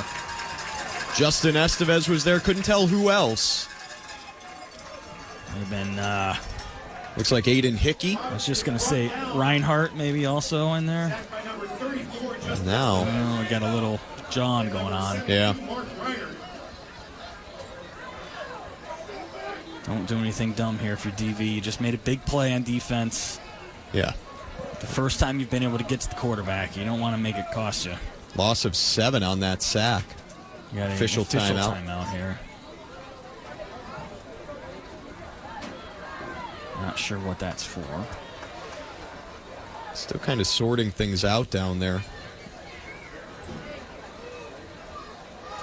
2 officials now speaking to each other. The referee discussing something with the field judge here. I didn't see a flag thrown anywhere. No. So I'm not sure what's happening here. Referee's walking over. It looks like he's addressing. He wants to reset the clock here, play clock. And adding a few extra seconds as well. So it'll be 3:49 on the clock. With how slow this first half has been moving, I don't know that you need to do that, but... Timeout, Lehigh. Wow. After all that. After all of that, Lehigh spends their first time out of the half. We'll take one, too. You're listening to Warriors High School football on Pike County's hometown station, presented by Olsmer Clark Insurance. For over 70 years, Lehman Strickler Insurance Agency has been protecting their neighbors right here in Pike County. As an independent local agency, they offer more than just a policy. They offer peace of mind. From a new driver in the family to your business and your boat, they'll find you the right coverage at a great price. Don't get lost in the jargon of insurance. Get personal expert service right here at home. Call Lehman Strickler Insurance Agency today at 570-296-6416. Visit LehmanStricklerInsurance.com or their Milford office on Broad Street. Pike County's greatest hits and your home for DV football. The Pike 106.9. Back now at Warriors Stadium, 3:49 left on the first half clock. It's 24-20 DV. Before the timeout was called by Lehigh, there was a sack of the quarterback Robinson and a loss of 7. So it's 2nd and 17. Crusaders have it at their own 43. Lehigh has two timeouts left. DV has 1. Yes.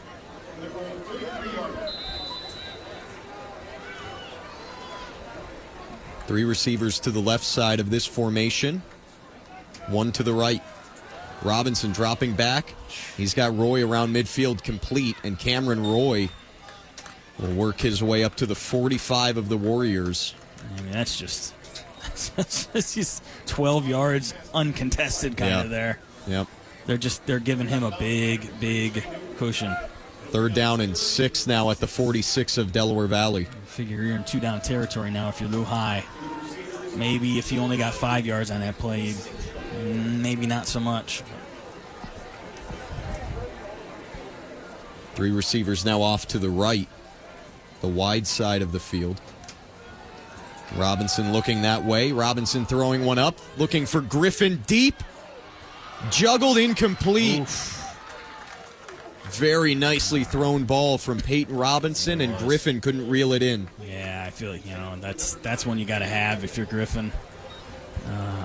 DV had safeties very deep, but the speed on the other side of the football field is very impressive. So it's 4th and 6 now. Lutheran offense staying out there. Yeah, with the cushion that DV's had,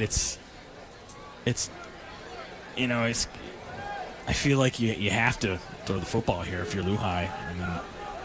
They've kind of seemingly gotten 6-7 yards pretty easily through the air when they want to. Definitely. So if you're DV, are you going to try and press a little bit and not give that? 4th and 6 at the 46. Robinson takes the snap. Robinson looking across the middle. Wide open target inside the 35, and now some run after the catch inside of the 25 goes Shea Ross. A first down for the Crusaders. Yeah, Ross was lined up wide on the far side, and Delaware Valley lost him in the middle of the field. Very easy pitch and catch from Robinson. 1st and 10 up to the 24 now. 3:13 and ticking away left in the half. DV now, you just don't want to give up 7 points here going into the half.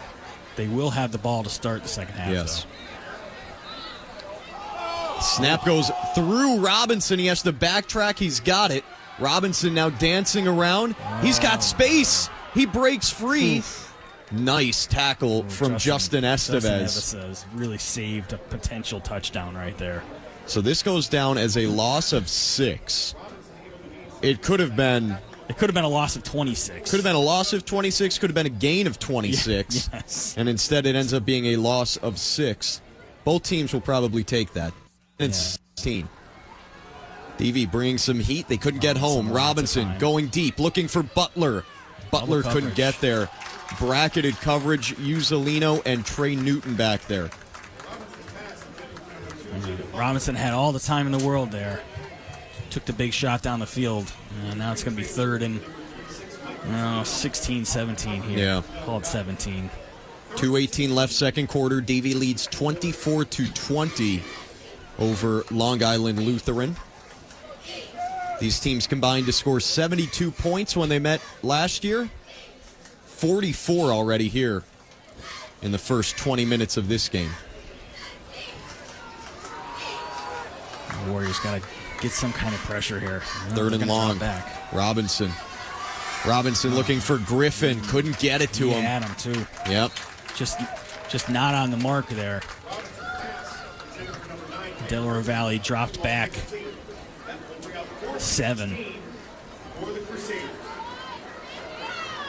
And here you go. 4th and 16 from the 31 of Delaware Valley.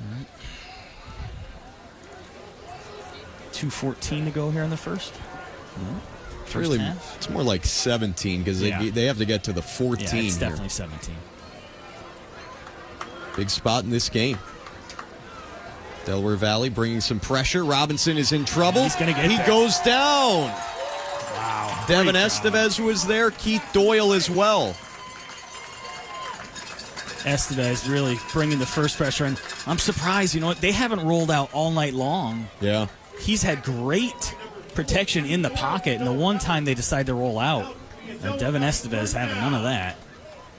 And that's a huge stop for DV. Turnover on downs. Delaware Valley has it now at their own 36. They're up by 4, and wow, would it be nice to score here, and then you get the ball to start the second half, too. One timeout to use here, so you don't have a whole lot to work with. Yeah. And you don't want to give the Lehigh the ball back either, though, with the kind of offensive firepower they have. Very true. McGarvey looking for Dabney down the sideline. It gets knocked away. Very good coverage. Batted away by Alexander Johnson. He's trying to go one-on-one with the 6'4" tight end, but Johnson's not a short guy out there. And he was step for step with him. So it'll be 2nd down and 10 now.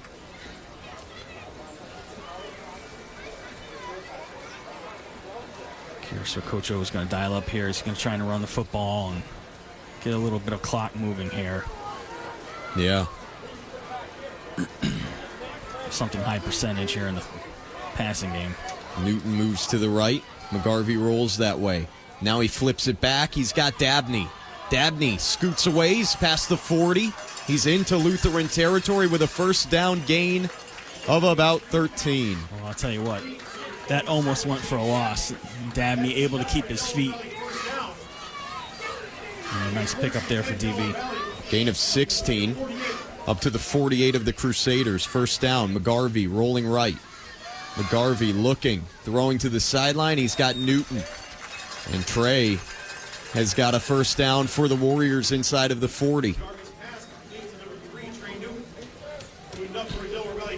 Gaining 11 up to the 37. And 136, ball on the 37, and you still have the timeout in your pocket. Yeah, you could really do anything you want here. Warriors have not run the ball yet on this possession. And they will not here either. Play action. Looking for Newton again. Yeah. Too wide. Incomplete. Pressure on McGarvey there. Not able to step into that pass, unfortunately. That was Stanislas Numa coming off the edge. What a name. Yeah. 2nd and 10 DV at the 37.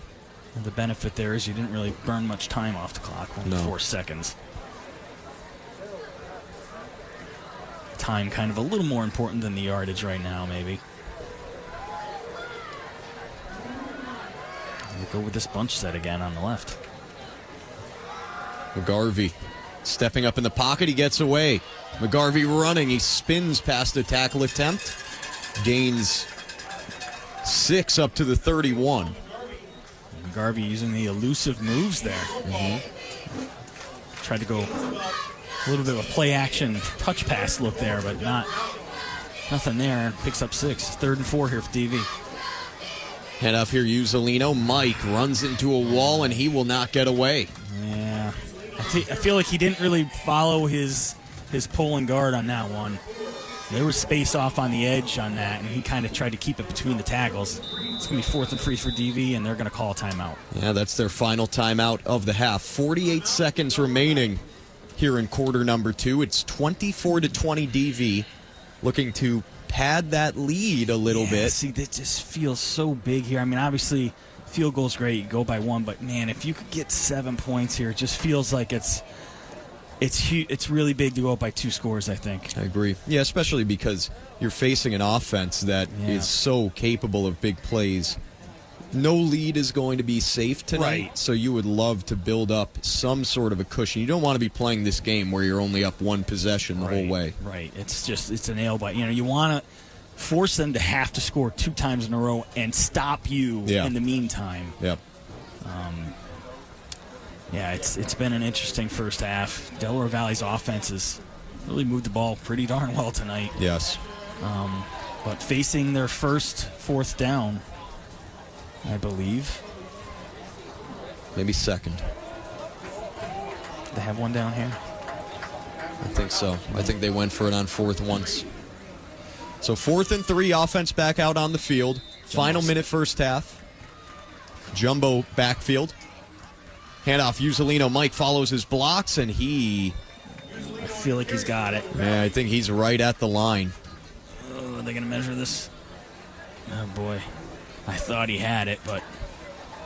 Lehigh really sideline. No, they did give it to him.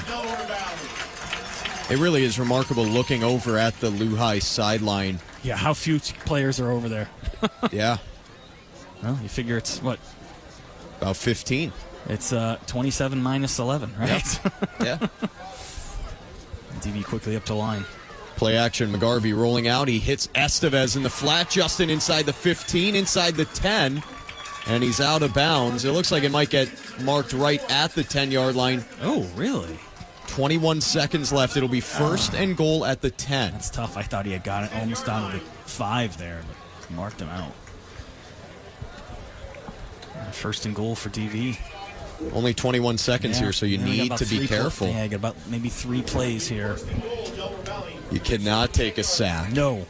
You really can't. You can't run the ball either. You really can't. Yeah, you really can't get unless tackled you get in down bounds. Close. You would think the Warriors could get up and spike it potentially. 1st and goal from the 10, McGarvey shotgun. McGarvey throwing for Newton. Trey Newton. Acrobatic catch. What a catch. And a touchdown. 10-yard strike, McGarvey to Newton. And it's 30-20 DV. 17 seconds left in the half. Great body control there by Trey Newton to be able to get to that football. It was good coverage. He just jumped over and reached across. Yeah. Basically took it off the opponent's shoulder. Great play there from Trey. Reagan Decker will look to make this an 11-point game. Ooh, that was...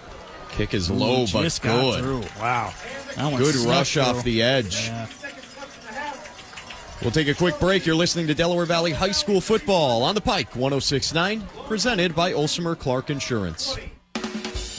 When the game clock is running, you can't wait for medical care. O'Connor Medical Urgent Care, your community's top-rated urgent care center, is proud to support local football. With on-site x-rays and rapid testing for respiratory illnesses, they get you back in the game faster. Open Monday through Friday, 8 to 8, Saturday and Sunday, 8 to 3. Call them 845-672-3017. Book online at pjurgentcare.com or walk in at 9 Orchard Street.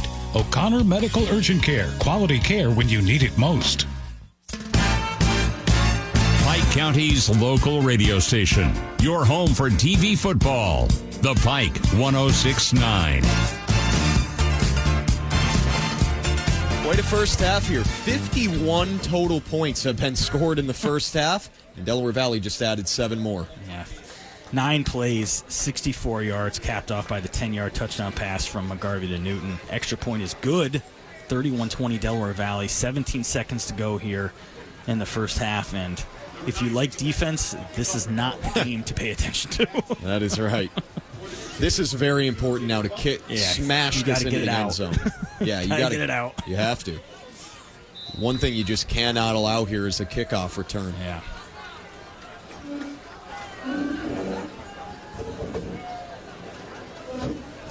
Reagan Decker will go with a short angled kick and then rolls out of bounds. I get the thought process there. Yeah. I will also say it has cooled off a lot. I was going to say that too. That plays a role in and this. the ball absolutely does not travel as well when it's cool like this as it does when it's warmer out. And Lou High is going to take the ball at the 35, it appears. I wasn't sure. I would have made him kick it again, personally. I'd take the 5-yard penalty, make him kick it again, because chances are he's not going to kick it to the goal line another 5 yards further back. Yeah. So I'm kind of surprised this is what they're going to choose to take. Is it going to be? Are they just still discussing it? I don't know. On the side, maybe I think the official was giving them their options, and looks like they're going to take it at the 35. I'm surprised. 17 seconds. That might be playing a factor in that decision. Is you want to save some time? I mean, yeah, but boy, you're probably almost guaranteed to get the ball in the hands of one of your players. It's true. We'll see. 2 timeouts for the Crusaders. DV's got to be smart here. Yeah. Robinson throwing to the far side. It's complete to Roy, and great play there. Uzzolino came up and with an immediate tackle after a gain of just about 4 or 5. That's the one thing when you're on this far on this side and you're throwing that ball way the outside. The ball's in the air a long time. Uzzolino really did a nice job of breaking down on that, and it looks like Lou High's that's going to do it. No, they took a timeout. I'm sorry. Yep, 10 seconds left, so they have one more timeout. Seemed like their kicker in warm-ups had a pretty good leg. Yep. But still. But, I mean, I feel like they'd have to get the ball down probably to about between the 15 and 20 probably. I agree. From what I saw on pregame. That's what I was thinking. Yeah, he's probably good from about 35 to 40 maybe. And if you were to do that, you might even just take an end zone shot. Yep. 10 seconds to go in the first half. Yep, we have our Oliger Injury Law halftime show upcoming. We'll get you all the scores from the rest of District 2. Yep. Talk about what the schedule looks like moving forward. Talk about what Delaware Valley's going to need to do in the second half to try and hold on to this lead and secure a victory. DV playing prevent defense here. Looks like they're only going to rush 2. Yep. Not 3. Yep, there are 3. Robinson throwing one to the near side for Butler. Out of bounds, incomplete. There's a flag. 5 seconds on the clock. And this looks like an emotional kind of penalty, so I'm not sure. This could be a personal foul against Delaware Valley. We're going to find out. One of the Lou High players' helmets is on the ground. Yeah. Definitely not what you want to do here if you're DVs. This silly stuff. Officials talking this one through. Personal foul. Delaware Valley. Yep, that is... Cannot do that. No. So now it'll be at midfield. Yards. That makes a big difference with field position and giving them a shot here. Yep, 5 seconds on the clock. Likely the final play of the half.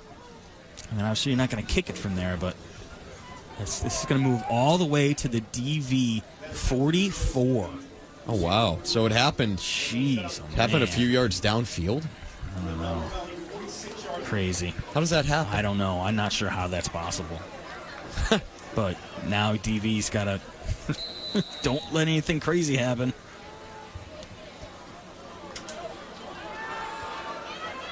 Peyton Robinson steps up. Peyton Robinson will not get away from Devin Estevez. What a big play, because Robinson had all kinds of space to work with. What a great Devin first Estevez half. doesn't make that play, who knows what's going to happen, because everybody in DV's backfield was around the 10-yard line. Fantastic defensive half from Devin Estevez. He also has a rushing touchdown He's looking to boot. for Warrior of the game. He's made some big plays on defense. He sure has. That takes us to the end of the first half. It's 31-20. Delaware Valley leads it. You're listening to Warriors High School Football on the Pike 106.9, presented by Olsmer Clark Insurance. When the game is on the line, the Warriors count on their coaches to help them come out on top.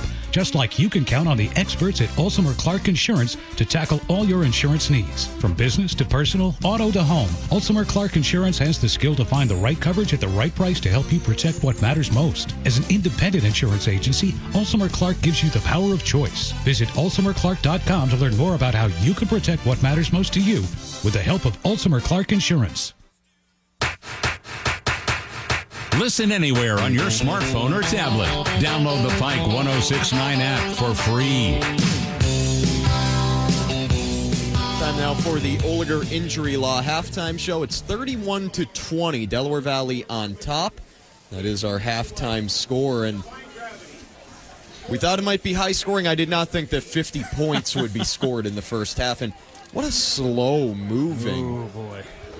That's what happens when you score a lot of points. And when you're throwing as much as both of these teams have as well. So we got about an hour and a half first half right there. That's about as long as you'll ever see at the high school level. So at DV, the offense, what can you say? They've looked great. Yeah, they've done a really nice job in both phases, throwing and throwing and running the football tonight. Garvey's been pretty good. He's missed a couple guys, couple big misses, but still, they've done a really nice job to move the football. Yeah, they really have. And the offense has been good all year long.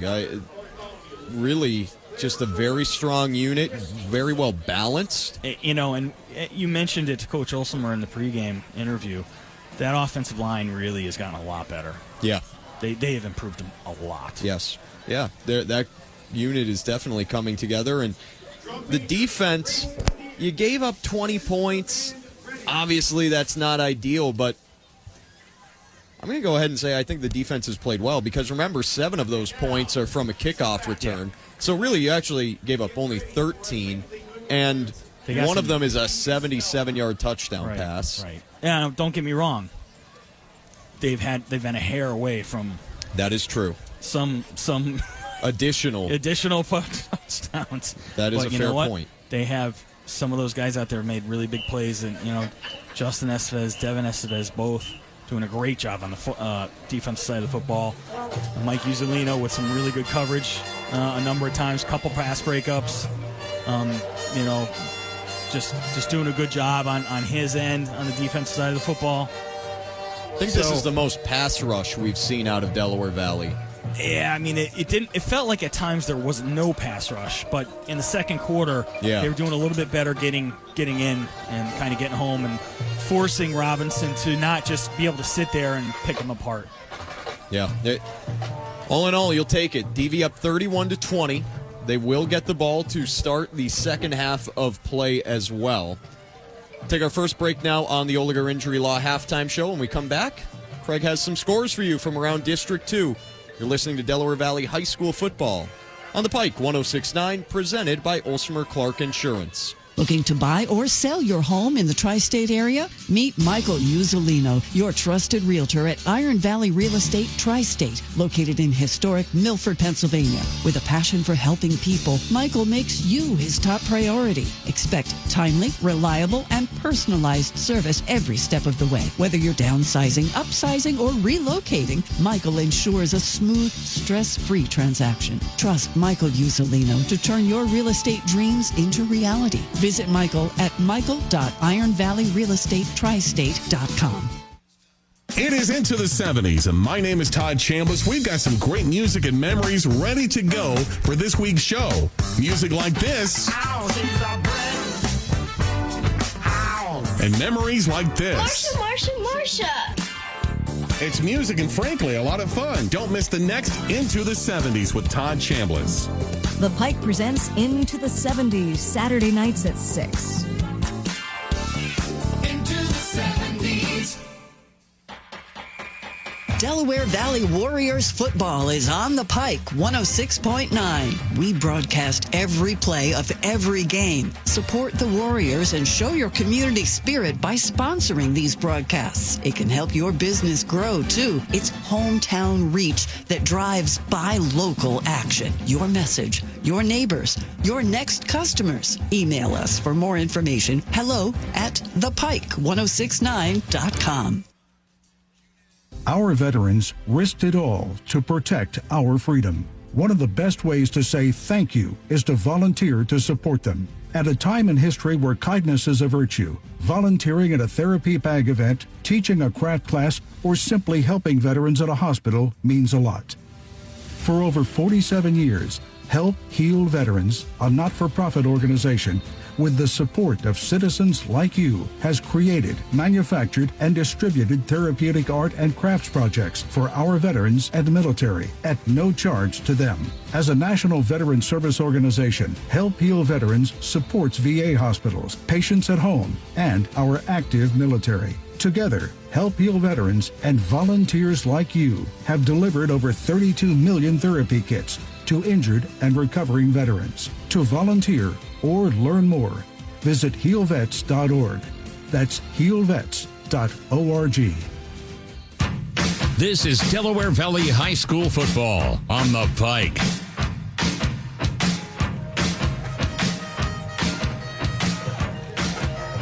Back now on the Oliger Injury Law halftime show. It's 31-20 in favor of DV. Let's take a look at what's going on around the area. As we trying to wait for the out-of-town scoreboard here to update from NEPAfootball.com. Here we go. North Pocono up 14-3 over Valley View. That's at the half. Earlier on, it was early in the second quarter, and Valley View was actually up 33-0 over North Pocono, but Trojans kind of woke up there in the second quarter, and they're up by 11 at the half over the Cougars. Good game going on down in the Wyoming Valley Conference Division I. Pittston up 8-3 over Wilkes-Barre. That one's in the second. So, Pittston team that's really put up a lot of points, the first 6 weeks of the season. Wilkes-Barre doing a good job of kind of keeping the Patriots in check, down by 5 in the second quarter. Maybe the surprise score of the night for me. Abington's up 14-0 over Prep in the second quarter. I know Prep, they had a little bit of trouble stopping Delaware Valley's rush attack, and we know Abington's got a pretty solid run game. Yeah. But you would think if they were able to, really sell out to stop the run, that they would be able to slow the Comets down. But Coach Justave, may have some interesting things drawn up now that he's had 2 weeks to, work with a new quarterback. And they may be, kind of giving Prep some headaches on the ground there. And really, we saw it, Kale, last week. He's got ability. It just, what destroyed the game for Abington Heights was all those fumbles and mistakes. Yeah, but the turnovers killed they them. were moving the football. They couldn't cash in. They just coughed it up. You can't turn the ball over 5 times against, a relative, I'm going to call DB a pretty good team. And hope to win that game. So Old Forge up 9-0 at the half on a touchdown and a safety in the first quarter was 2-0. Haven't seen one of those in a while. Where is that being played? I assume, Susquehanna has one night game a year. I don't know if they're doing that tonight or not. I believe it is at Old Forge. Yeah. So, down in Pizza Town. Devils up 9-0 at the half. Riverside 27-0 over Holy Cross. So, kind of reality setting in for the Crusaders a little bit there. They had a pretty soft schedule to start the season. Certainly contributed to those 3 wins. So, we'll see what Holy Cross can do the second half of the season. Trail up 21-0 over Carbondale. Wyoming area up 21-0 over Hanover. Berwick 21-0 over Nanticoke. That shows a first quarter, so I guess we don't have an update there from the second. Pawpack 14-7 over Scranton. That's in the second quarter. Lake Lehman 12-6 over Tunkhannock at the half. Crestwood 28-0 over Hazleton in the second. Dunmore 21-0 over Mid-Valley. Now, Mid-Valley's not what they were last year, but I did expect that game to be a little bit closer, but the Bucks taking care of business down in Dunmore tonight. West Scranton 20-0 over Western Wayne. Wow. And since Coach Randy Wolf stepped away from the program there at Western Wayne, it has been a precipitous move downward. Wildcats really having a rough time this year. Dallas 14-7 over Valley West. That's in the second quarter. Tomorrow, Lakeland's taking on Honesdale at 2 o'clock. I'm not sure what that's about. It's at Honesdale. They have turf and lights at Honesdale. I don't know if they're having some sort of special festivities or something up there. And Montrose will travel down to Wilkes-Barre to take on Holy Redeemer at 7 p.m. Yeah. And that is the scoreboard at the half here in District 2. What was Berwick? The last score update was from the first quarter. It was 21-0. Okay. So my guess would be it's probably more than that at this point. Yeah. But nobody's calling that score in. It's at Nanticoke. So it looks like they will move to 7-0, and North Pocono is looking to do the same. Yes. What was it, 8-3? 8-3. No. North Pocono's up 14-3 over Valley View. They were down 3-0 in the first quarter. Yeah, not long ago. Yeah, so North Pocono kind of woke up in that second quarter and put 2 touchdowns on the board before the half. And that one's at Valley View. Very good team. I got a chance to see North Pocono last week, and they're legit. They're going to be really tough for Delaware Valley in, 2 weeks? Yeah, 2 weeks from now on the road. Week 9. So, on the road. That's Cole West. I mean, definitely one of the best players in District 2. Yeah. Arguably, maybe the best all-around player. He probably is. You can make that argument. Yep. Yeah, he does so many different things, runs the ball well, catches it, great defensive player. He's just... And he's another one. He's a great kid too. Like, that family is A+. Yeah. I've been around those guys for a long time through officiating and coaching, and the West family is a great bunch of people. So, just another one in the line of good athletes from the Wests. Very nice. So, that is your scoreboard in District 2 here in Week 7 at the half. Delaware Valley up 31-20 here. Yep. We're about, we'll call it 5 or 6 minutes away probably from the start of the third quarter. Yep, still waiting for the 2 teams to run back out onto the field. That should happen any moment. We'll take another break now here on the Oliger Injury Law Halftime Show. Again, 31-20. DV leads it at the half. You're listening to Warriors High School Football on Pike County's hometown station, presented by Olsemer Clark Insurance. Oliger Injury Law, because injury law is what they do. They have compassionately and successfully represented hundreds of clients harmed by car accidents, falls, defective products and machines, and medical and legal malpractice. Licensed in New York, New Jersey, and Pennsylvania, Oliger Injury Law works hard for their clients, and they always strive to succeed. If you've been injured, call Oliger Injury Law today at 570-296-7300, 570-296-7300, online at tristatetrial.com.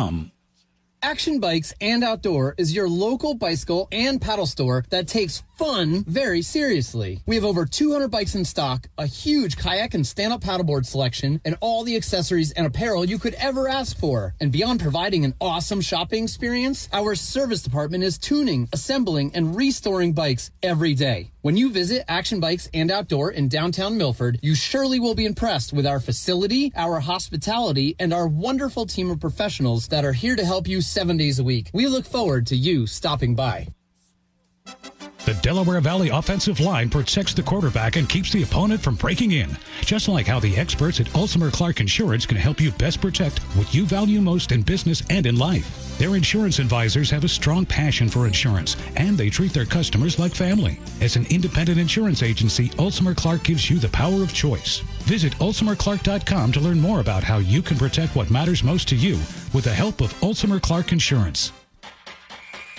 Delaware Valley Warriors football is on the Pike 106.9. We broadcast every play of every game. Support the Warriors and show your community spirit by sponsoring these broadcasts. It can help your business grow, too. It's hometown reach that drives buy local action. Your message, your neighbors, your next customers. Email us for more information. hello@thepike1069.com.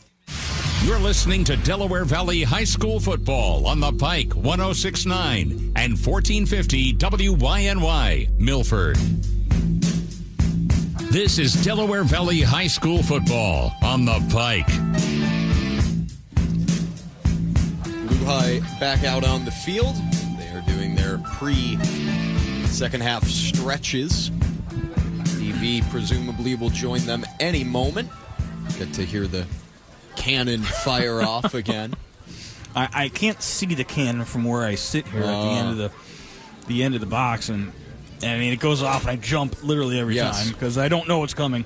Every time I'm not ready for it, it gets me. Sometimes when I am ready for it, it gets me. I'm very ready for it right now. The Warriors hype video is playing on the scoreboard, and DV is going to run back out here any second.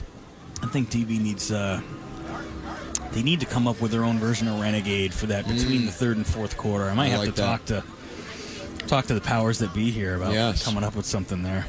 That's a good idea. Coach Olsmer has a pretty good pregame playlist. He does. He could probably figure something out. Yeah. There's definitely enough highlights that you could come up with. Yeah.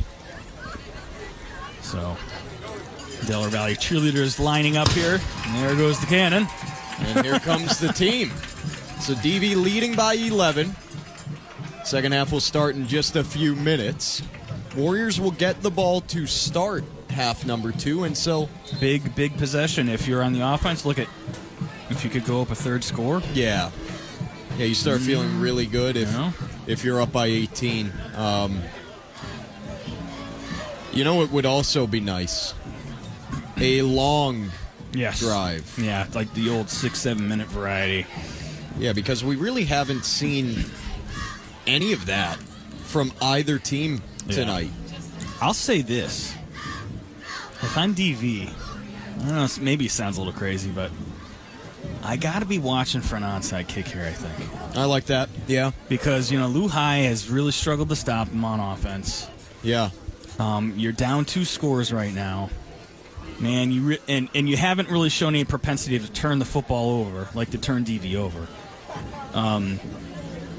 Boy, you'd really like to steal possession here if you're those guys over there. Yeah, it really makes a lot of sense to me to try for something like that. I don't think it really puts you any more behind the 8 ball than if DV's starting at their own 30. Exactly, and that's the thing. They're going to start at probably somewhere between the 30 and 40.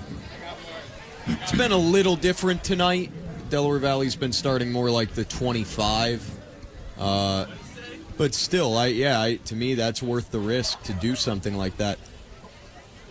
As far as defensively, I think the key for Delaware Valley is just don't let anyone get behind you, which is pretty easy to say and very hard to do when you're facing the caliber of talent that Long Island Lutheran has in their wide receiver group. Yeah, I think the big thing is you need to figure out a way to,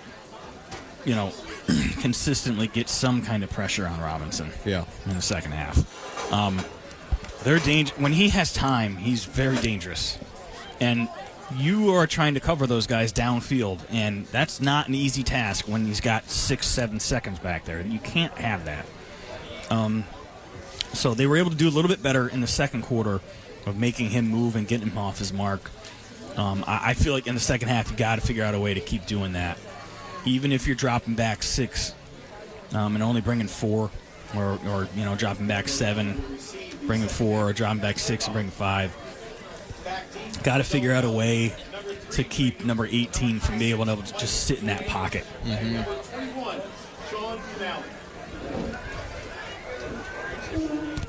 See if Lutheran does go with that onside kick that Craig mentioned. The Warriors have Newton, Canali, and Uzzolino back deep awaiting this kick. Uzzolino the furthest back, standing at the 10.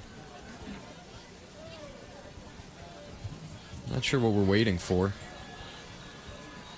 Now the ball will be teed up. And we are ready to go.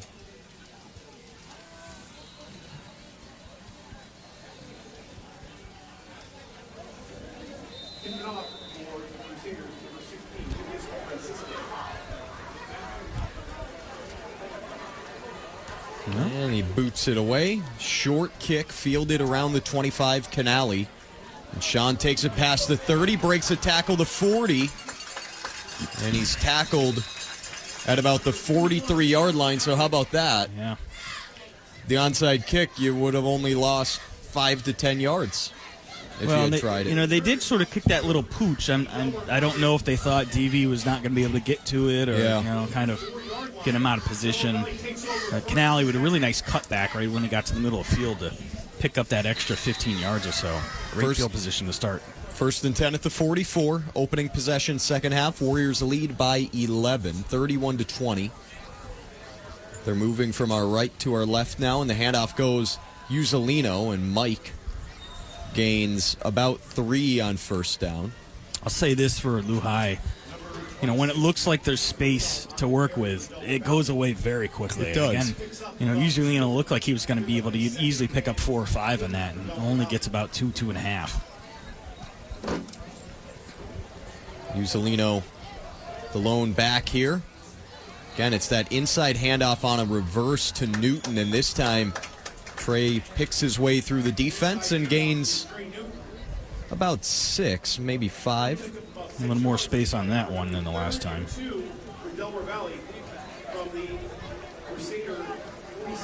3rd and 1. Uzzolino, first down and more. He's inside the 40. Finally tackled down at the 31, a gain of 16. And a nice job by the offense. Mike didn't even get touched until he got about 10 yards downfield there.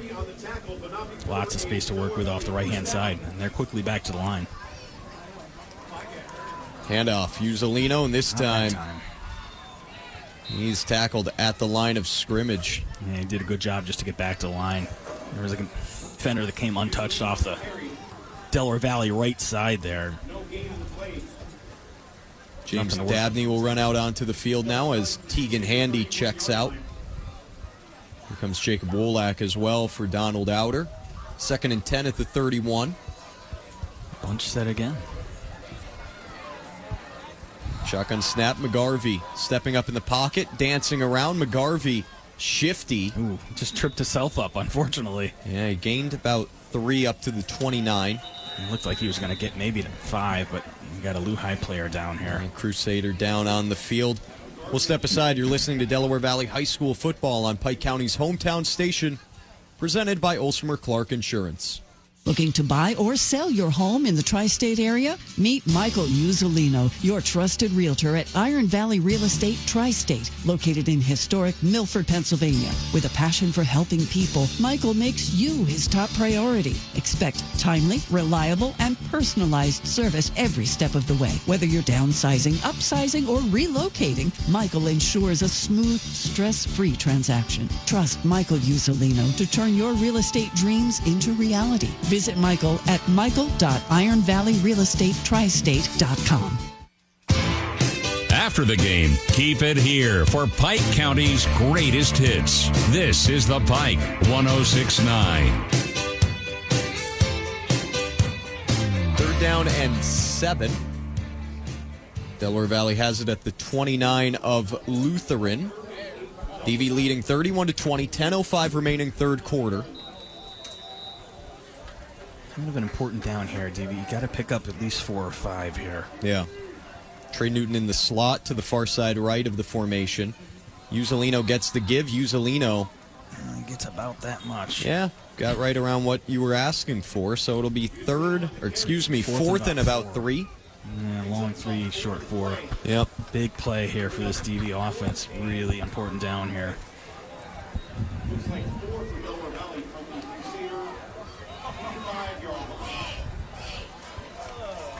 Warriors in the eye for 4th and a long 3. Play action. McGarvey going to keep it. McGarvey's got a first down. And he runs out of bounds inside the 20 up to the 16. That's something this offense hasn't had in a long time. Logan is a pretty good athlete, but not as fast as Colin. Yeah.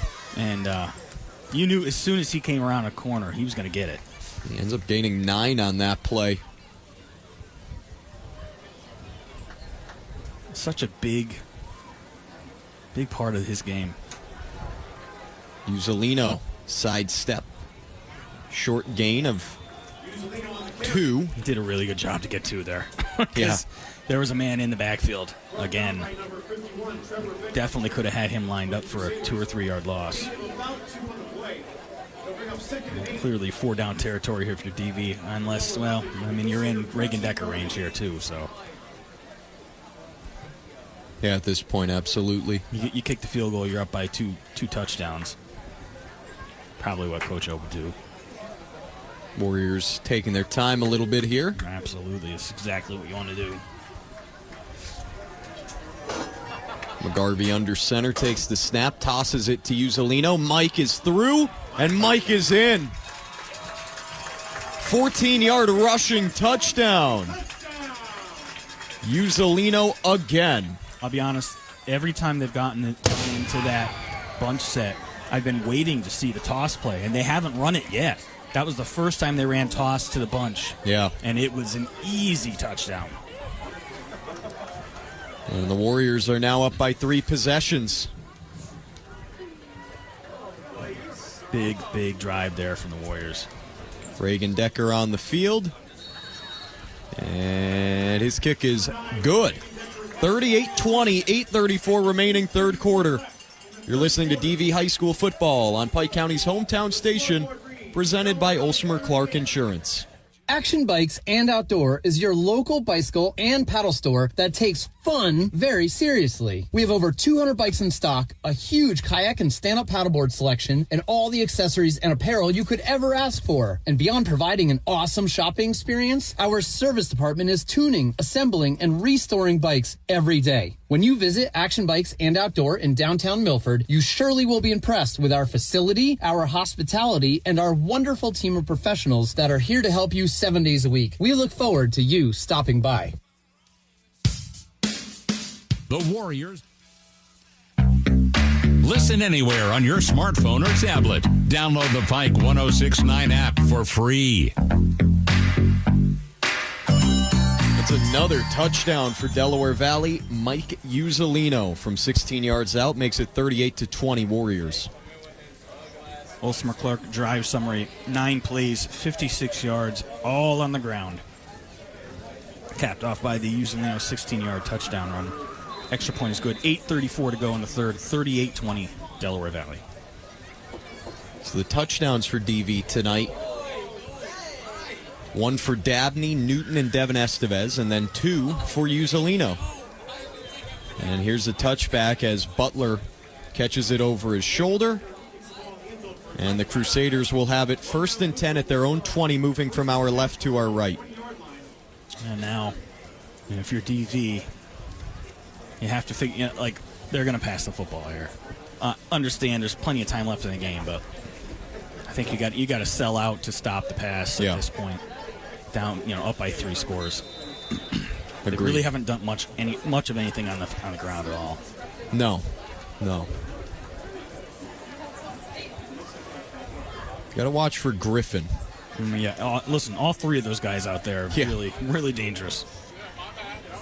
Peyton Robinson, the quarterback, takes the shotgun snap, and he hands it off to O'Brady. Ball is loose, and it's recovered by not Lutheran. a clean exchange. No. And, of course, Lutheran makes a liar out of me right out of the gate there. Yeah, how about that? Maybe trying to catch the Warriors off guard. But with loss of about 2 there. Yeah, trouble with the exchange. I think maybe they were going, read option there.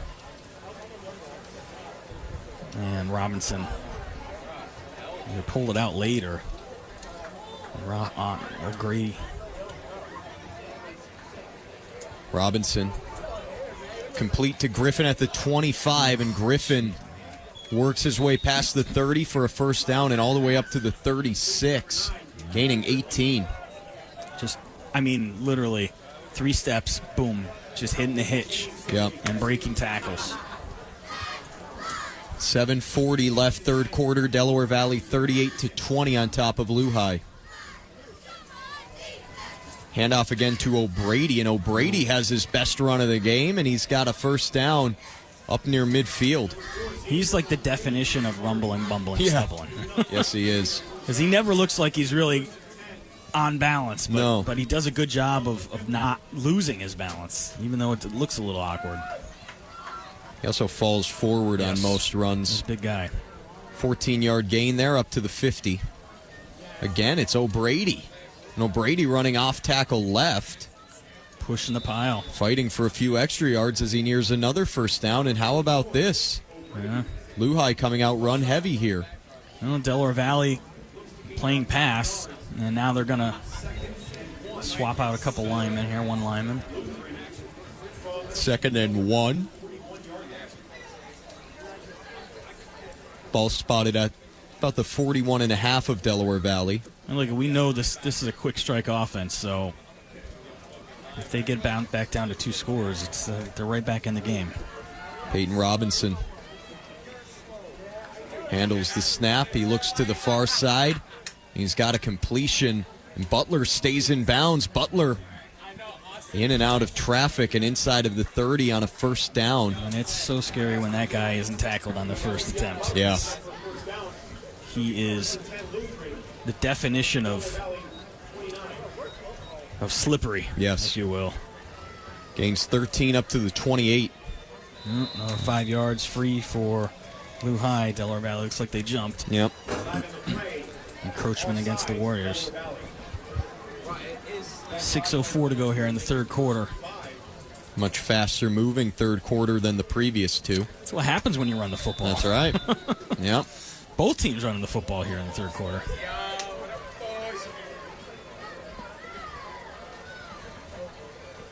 See if the Warriors can tighten up now. 1st and 5. Bringing pressure off the edge here. Peyton Robinson keeps it himself on an option play. Tough running. Yep, he gains maybe 2 or 3. 1st and 5, though, basically you can do anything there. Yep. 2nd and 3 now.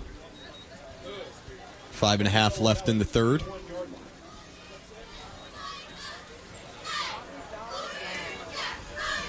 Lehigh not in a big rush here.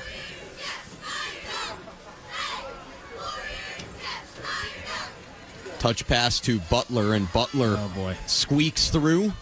He's got a first down inside the 10 and up to the 7. I'll tell you what, that's a great play by him, because when you see that touch pass, you automatically think it's going wide, but you might have a hold here. Yeah, there is a flag behind the play.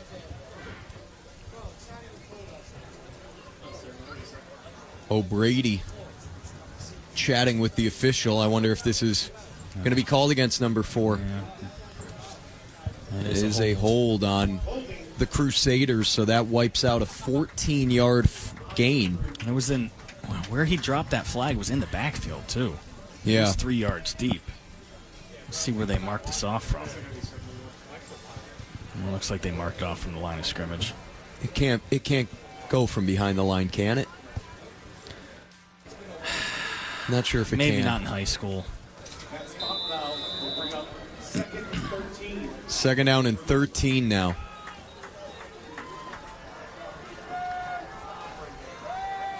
Quick hitter to the near side. It's complete. That is Roy. Roy inside of the 25. It's like almost like he just got it right back. Yeah, got pretty much the 10 penalty yards back, so it'll be 3rd and 3. Roy is such a big body out there. Yeah. That's a really tough matchup. You know, he's got a good 6 inches probably on the canale. Griffin in motion, handoff O'Brady. O'Brady up the middle, keeps his legs churning. I think he's got a first. It's close. I don't know. You know, I think he he's might a half be. yard short. Yeah, he might be half a yard short. It'll be 4th and inches. So boy, man, if you're DV, if you could somehow get this stuff. Yeah. 4 minutes left in the third. That'd Warriors be up massive. 18. You could basically kill the clock in the third and be up by 3 scores and 1 quarter to go. That would be massive. 4th and inches. Gonna have to figure 10 out on the some play way. clock. Robinson changing play. I think it might 5. be a keeper here. Robinson gets the snap off, hands it off to O'Brady, He's gonna score. and he's going to run it all the way into the end zone. Right up the gut from 19 yards out. Luhai comes through when they needed to most. It's 38-26. 3:37 left in the third. Yeah, big play there from O'Brady, and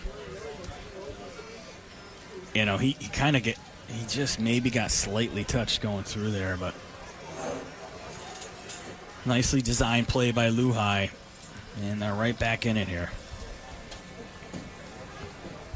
And I'll tell you what, this place hasn't been this quiet since before the game started. Yeah. I mean, it is quiet. It really is. Took the air out of it. Luhai's going for 2 here. Trying to make it a 10-point game. Hand off O'Brady. And He's not going to get stuffed. there. Big play there for DV. Yep. Very important. So that keeps it a 12-point edge, 38-26. DV up by 12 with 3:37 left in the third. We'll take a break. You're listening to Delaware Valley High School football on Pike County's hometown station, presented by Olsmer Clark Insurance. When it comes to protecting what you value most, no one matches the passion or expertise of Olsmer Clark Insurance Agency. From business to personal, auto to home, Olsmer Clark Insurance has the skill to find the right coverage at the right price to help you protect what matters most. As an independent insurance agency, Olsmer Clark gives you the power of choice. Visit olsmerclark.com to learn more about how you can protect what matters most to you with the help of Olsmer Clark Insurance. Back to the action of Warrior football on the Pike. These teams just keep on trading touchdowns. This time, it was O'Brady's turn. 80 yards in 10 plays, capped off by the 19-yard touchdown run from O'Brady. 2-point conversions, no good. Yeah. Delaware Valley, 38-26, 3:37 to go here in the third. It was 4th and 1, and not only did O'Brady get the first down, he got the touchdown as well. And so now it'll be back on Delaware Valley's offense. Yeah, DB trying to get the stuff there. You see that oftentimes on 4th and short. Yeah.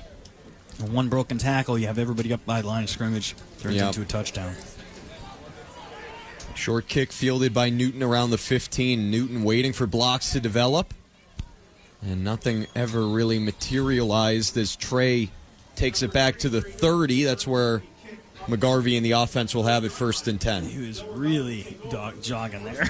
Yeah. Like just looking for something to open up, and it just didn't work out there for Trey.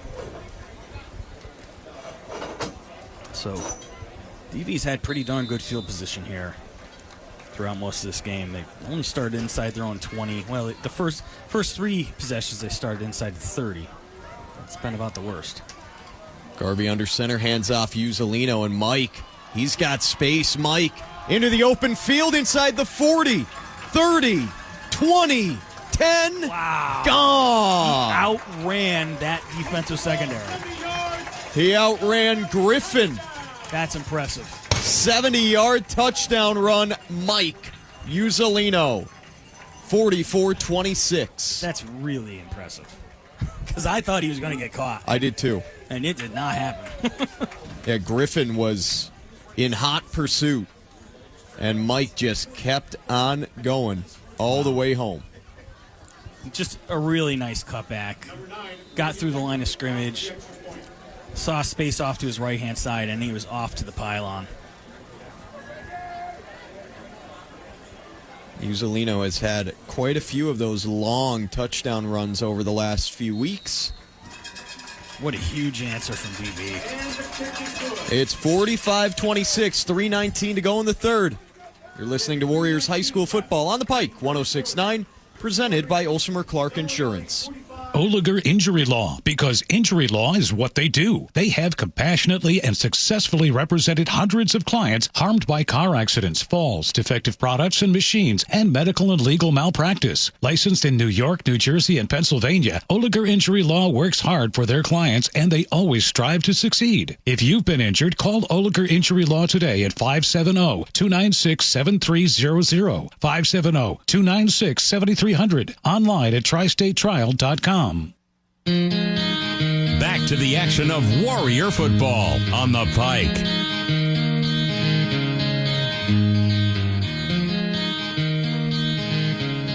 Mike Uzzolino, what a night he is having. Third rushing touchdown of the game for Mike. 45-26. Delaware Valley leads at late stages, third quarter. Very, very impressive. Olsemer Clark Insurance. Drive summary, one play, 70 yards, covered in 11 seconds by Mike Uzzolino. Extra point is good. 45-26. Delaware Valley up now the full 3 touchdown. I'm sorry, up 19. 3:19 to go here in the third. 3 possession lead once more. 45 points, not even through the third quarter. Yeah. This offense has really been putting some numbers up of late. Yes. That's not coming back. Nope. Reagan Decker sends it into the end zone for a touchback. 1st and 10 from the 20 for Lehigh. That's really the ideal positioning of that kick, too. If you can do that, angle it, and get it to the goal line, that's what you want to do every time. Yep. Even if it hits at the 1 or 2, no one's getting nobody's going to get to it before it gets into the end zone. Reagan Decker really, I mean, it's hard to quantify how important that is, even especially tonight. Yeah. Oh, yeah.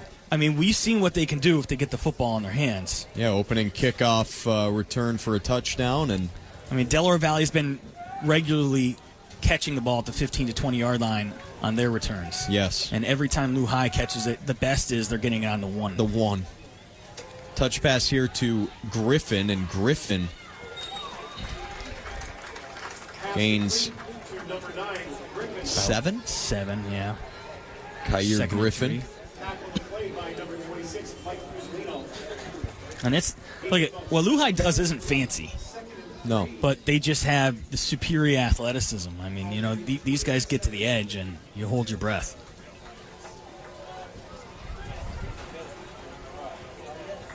Tight end Ross in motion. Handoff O'Brady, who cuts it back and has a nice run. Yeah, that was smart run there by O'Brady, because it was definitely designed to go off to the left-hand side. But, he saw Delaware Valley basically slanted into the power side and didn't have backside contain, and he instantly took it off to the right. Good first down run there for O'Brady. Peyton Robinson, the quarterback in the gun, now on 1st and 10. He's going deep, looking for Roy, who comes back and could not haul it in.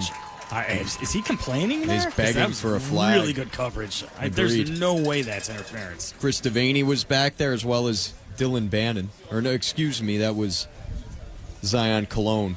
Yeah, Cologne had the coverage, and Devaney came over from his safety position to give some help, but Cologne he broke that pass up, and that was good coverage there by Zion. They'll bring up 2nd and 10.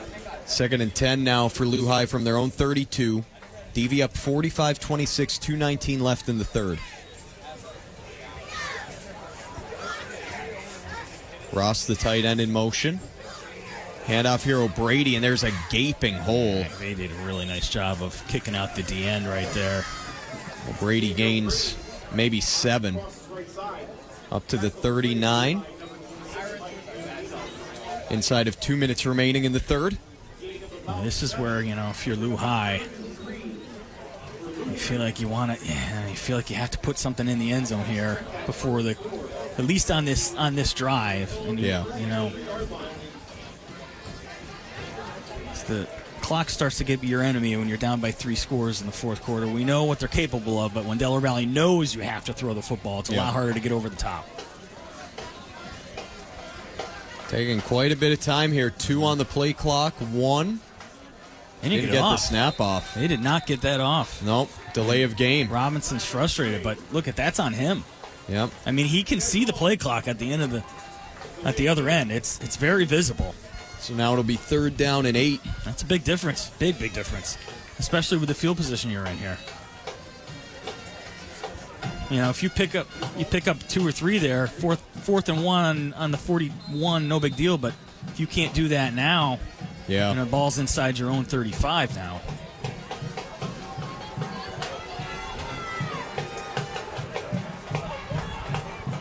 Pitch and catch. Completion here to Griffin. Yard or 2 short of a first down. So 4th down upcoming. Would think the offense will stay out. You would, at this point with the way the score is. You're not going to punt this away. 4th and 2, Lehigh on their own 40, down by 19. Offense on the field. Got to watch the pass. Handoff O'Brady. O'Brady up the middle. He didn't get it. He didn't get through.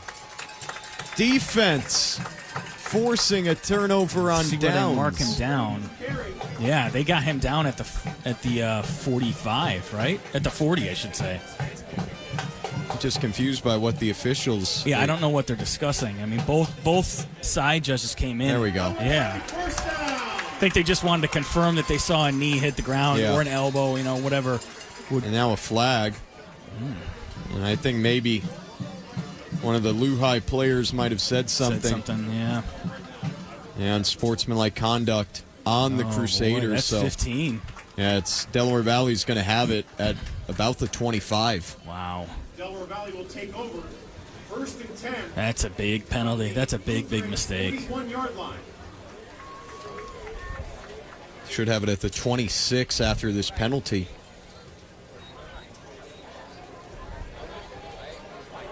And that's where it'll be. 1st and 10 DV. Final minute, 3rd quarter, up by 19. You can really put this one to rest with a score here. Yeah, this is where you kind of put the foot on the neck, if you will. If you have the opportunity here to really ice this up a little bit. And it's Devin Estevez in at tailback. Handoff Devin. Patient run there.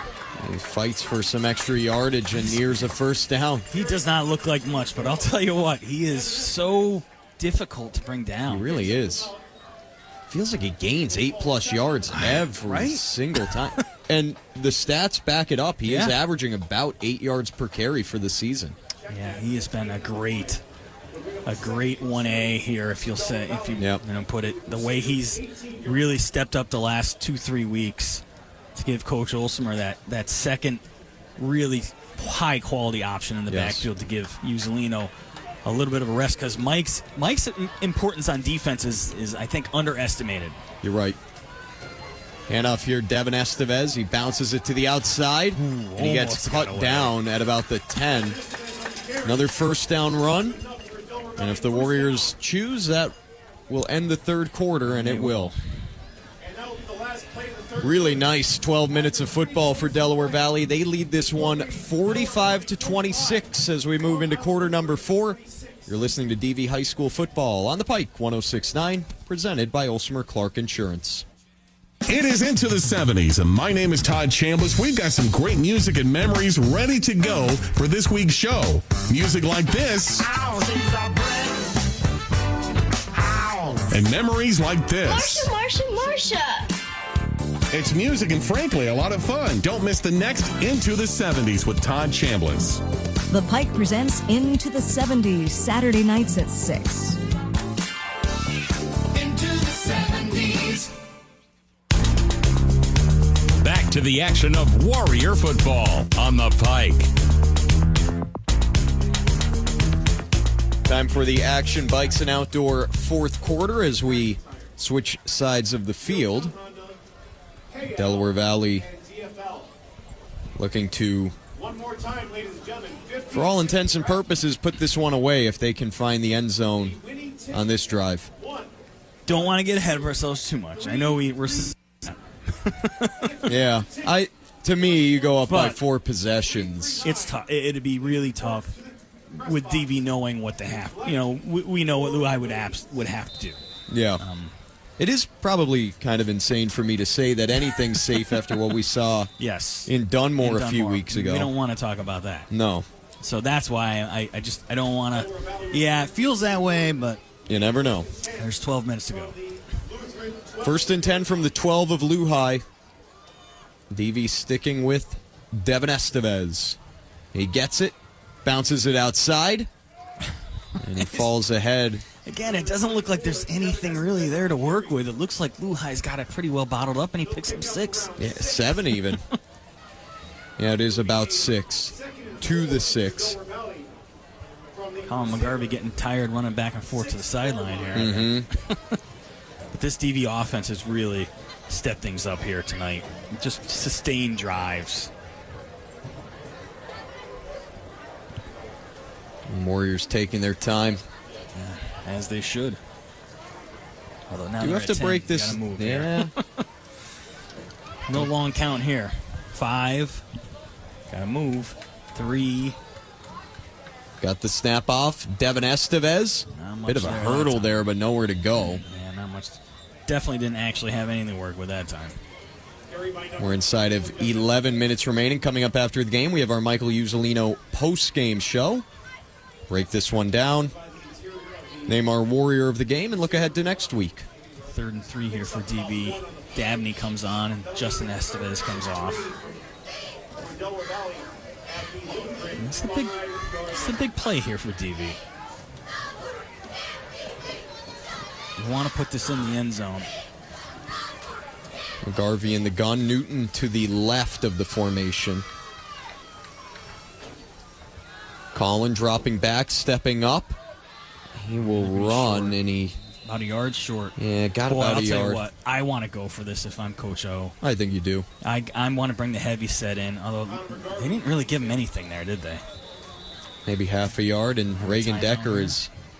Oh, somebody's down. Yeah, looks like a Lutheran player down on the ground. And Decker is coming on.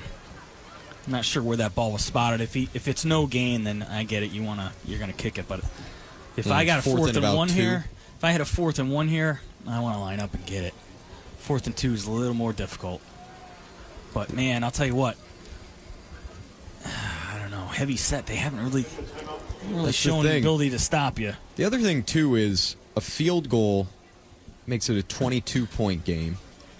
So that keeps it as a 3-possession game. Right, it doesn't change the number of possessions. No, it just makes it where... You got to get a 2-pointer along the way somewhere. Yes, so it does, it of course adds some value, but the knockout blow would be the touchdown. And, you know, the other thing, too, is if you were to go for it down here, you don't get it. Yeah, they're starting at the 5. Yeah. I think I probably would go here, but I really kind of like going here, but it actually was a Warrior who was down. Oh, geez, is that Renna? Philip Leslie. Leslie, okay. Needs some help coming off to the sideline. Wish him the best. Doesn't appear to be walking too gingerly. And Reagan Decker and the field goal team will come out. I have an affinity to that 64 number, so Yes. Have some history with that number myself. So. Check up on Phillip. Interesting here. Colin McGarvey, the holder, is just now getting out to the field. 13 seconds left here on the clock.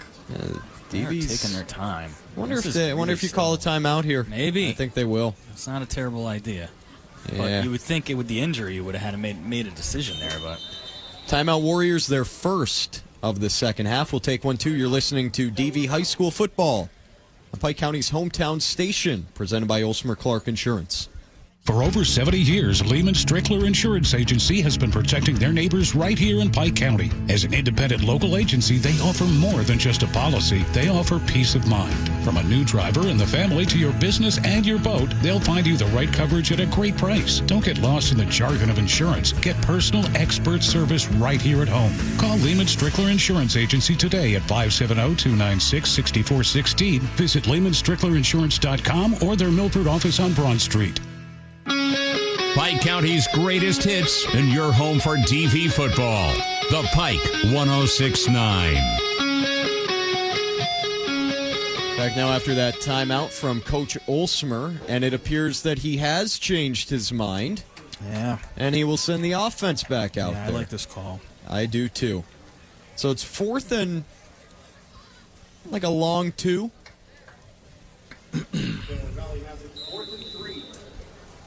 Devin Estevez, Justin Estevez, and Dylan Bannon. Heavy set. Yep, the jumbo backfield behind Colin McGarvey. Well, now what's going on? Yeah, now there's some confusion. They're missing a guy in the field. 13 seconds on the play clock. This is a killer. They were missing a lineman. 5. One of the guards runs on late. McGarvey rolling out. McGarvey trying to get around the edge. He does. Take it. There is a flag. It is a first down at the 1. Probably going to come back. There is a flag on the play. They're going to the Lehigh sideline. So my assumption is it's going to be a hold, or it could be also a procedure penalty for running on so late there. I'm not sure. Yeah, maybe they weren't all set. That is a hold. Yep, so now Reagan Decker will come on. That's a killer. Yep. Man. And you don't need to either. It's on the backside of the play. You're rolling out. Yep. There's no need to. That's a kick in the gut. So Decker comes on. He'll look to make this a 22-point lead. It's not a gimme. I mean, this is also not like he's not kicking it from the 5 here. It's about a 32. And Lehigh's gotten some pretty good rush here. They have on these kicks, yes. Yep, it will officially be a 32-yard try. Also from the hash, not right in the middle. Decker, who has gone 7 for 7 on kicks tonight. Snap is down, the kick is up. And Decker is now 8 for 8 on kicks tonight. 48-26, 9:35 remaining here in the 4th. Listening to Delaware Valley High School football on Pike County's hometown station, presented by Olsmer Clark Insurance. The Delaware Valley offensive line protects the quarterback and keeps the opponent from breaking in. Just like how the experts at Olsmer Clark Insurance can help you best protect what you value most in business and in life. Their insurance advisors have a strong passion for insurance, and they treat their customers like family. As an independent insurance agency, Olsmer Clark gives you the power of choice. Visit olsmerclark.com to learn more about how you can protect what matters most to you with the help of Olsmer Clark Insurance. Pike County's local radio station. Your home for DV football. The Pike 106.9. Delaware Valley extends their lead. They're now up by 22, 48-26, 9:35 remaining in the Action Bikes and Outdoor 4th quarter. Reagan Decker has had a very nice night. Olsmer Insurance Drive summary 5 plays, capped off by the 32-yard field goal by Decker. 9:35 to go. DV 48-26. Decker angles this kick. It bounces around the 10, stays in bounds. Griffin picks it up, breaks a tackle. Griffin down the sideline, cuts it back inside, and he gets tackled from behind at about the 30. That was dangerous. Yeah, DV kind of watched the ball a little bit too much there, I think. And again, just a great example why you don't want these guys picking up the football in their hands. First and 10 at the 30 for the Crusaders offense. They will have to score in a hurry. Yeah, they can't move with the plodding kind of use of the clock that they did in the previous possession. They're going to have to move it down the field a little bit quicker.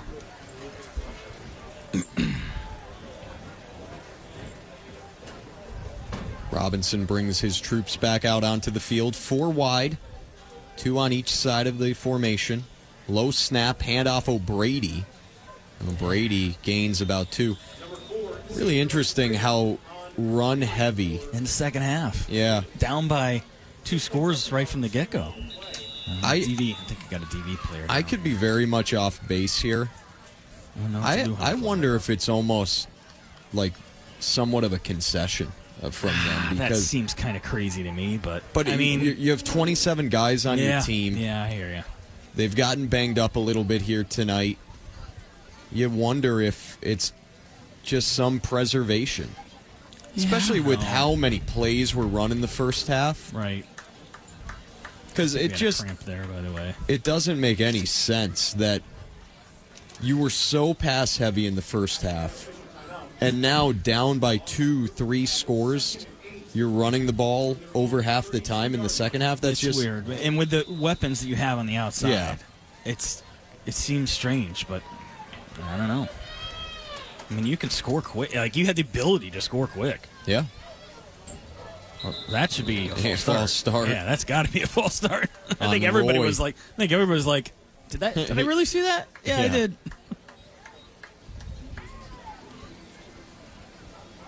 So that'll move back 5 yards, and it'll be second and 13 at the 27. Clock will wind inside of 9 minutes to go.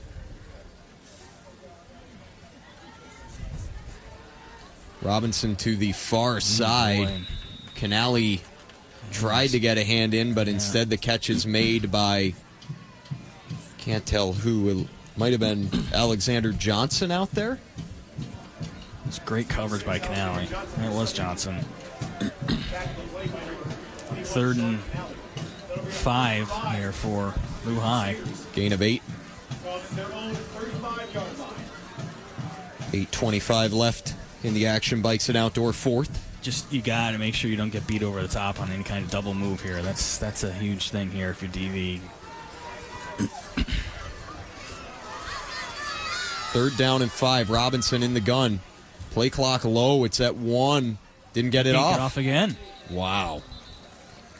Is that the third? That's the third delay of long? game. And that's There's another no thing. excuse for that. It's another thing, too. They've been much more methodical here in the second half. Yeah, I mean, you're down multiple scores. Now you got 3rd and 10 here. Delaware Valley brings the dime package on. But you've just, 10 yards of unforced errors. Yep. In this drive. 8:06 left. 3rd and 10 at the 30. Robinson drops back. Robinson hoists one up. Boy. He's got Roy wide open. There's your double move. Roy tripped down at the up 1, at I about think. the 1. But that was your double move. Yeah. I didn't see who was in coverage over there, but they bit on that first move. 69 yards. First and goal from the 1 upcoming. So that would be the first big play of the second half. Yes. DV brings on their heavy, and they're probably going to get flagged here. Yeah, they Hand had off 11, Kyer they had 12 Griffin. on the field. Griffin is stopped, but there is that flag. It's going to be, they're going to get half the distance and still be first down here. And DV had 12 on the field when the ball was snapped.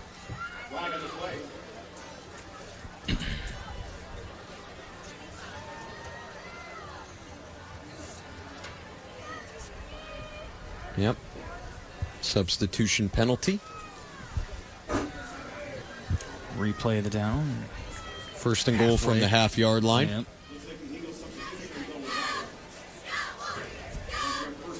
DV leading 48-26, 7.5 left in the game. O'Brady back into the game now. He gets it, and O'Brady knifes his way into the end zone. 48-32 now. So do you go for 2 now, or do you go for 2 later?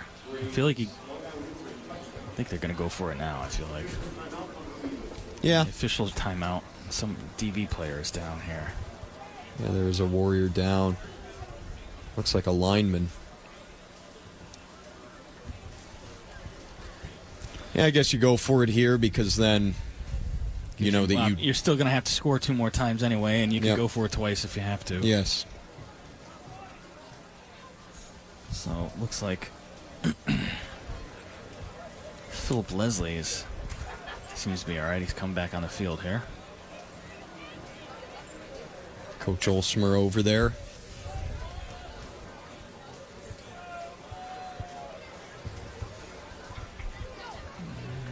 Let's see who it is there. That's a hoist for the PT team there. Get him up off the ground. Mark Reinhardt. Okay. He's jogging off, so maybe guys wind knocked out of him or something along those lines. Because he looks none the worse for wear coming off here.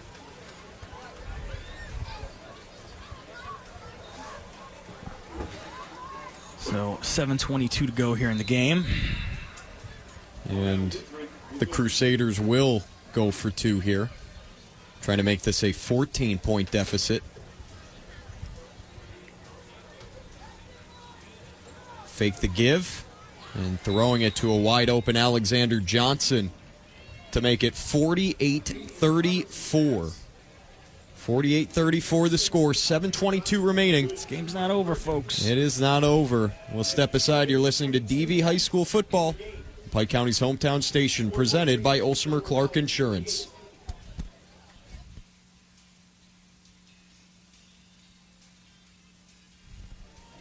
Keep it here in Milford. DV will be getting the football back here momentarily. Alongside Craig Brown, I'm Jake Graziano. We have Jack George and Haley Neeson producing back in our Pike 106.9 studio. Olsmer Clark drive summary. 3 plays, 70 yards, capped off by the O'Brady 1-yard touchdown run. 2-point conversion is good. 48-34, 7:22 to go. Just repeating what you just said. Yes. And we'll see if Lou High tries any hijinks here on this kickoff. Yeah, definitely have to watch for it at any point rest of the way. Lutheran does still have all 3 of their second half timeouts. The Warriors own 2 of theirs.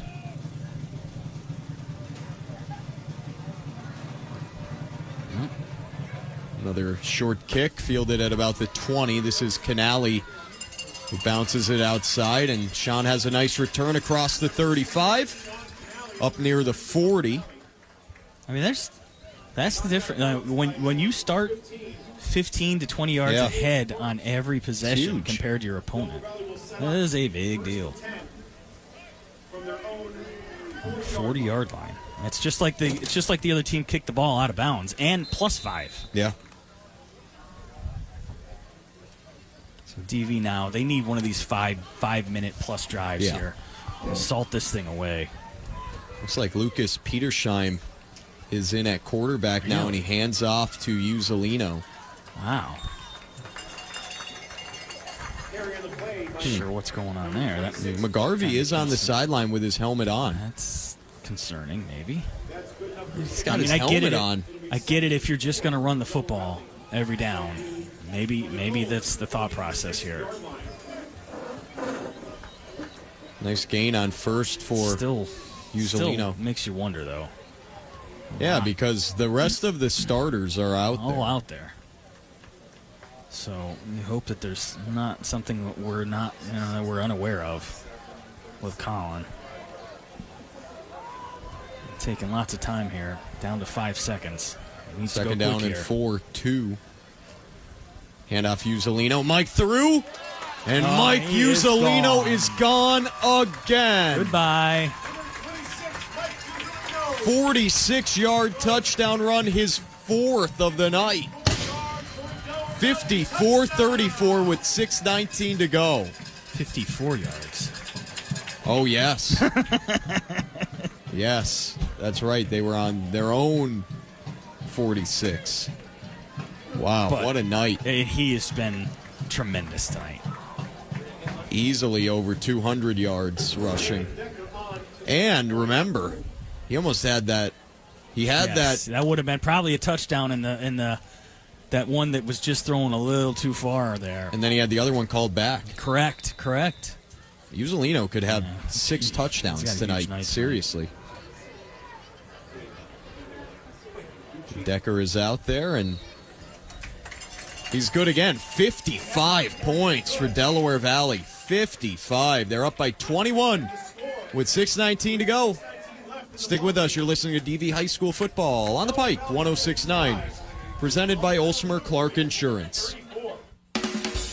When the game clock is running, you can't wait for medical care. O'Connor Medical Urgent Care, your community's top-rated urgent care center, is proud to support local football. With on-site x-rays and rapid testing for respiratory illnesses, they get you back in the game faster. Open Monday through Friday, 8 to 8, Saturday and Sunday, 8 to 3. Call them 845-672-3017. Book online at pjurgentcare.com or walk in at 9 Orchard Street.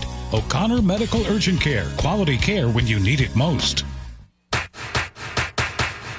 Listen anywhere on your smartphone or tablet. Download the Pike 106.9 app for free. Uzzolino does it again, and DV has got 55 on the night. It's been impressive on the offensive side of the football. 2 plays, 60 yards, capped off by the 54-yard touchdown jaunt like Mike Uzzolino. Extra points good. 55-34, 6:19 to go in this game. And Mike Uzzolino, I'll tell you what, he's been something else tonight. And you knew 4 yards down the field, he was gone. He was not going to be caught. No. I mean, he was just gone. And he bounced off one would-be tackler, hit the outside, and nobody was going to catch that young man.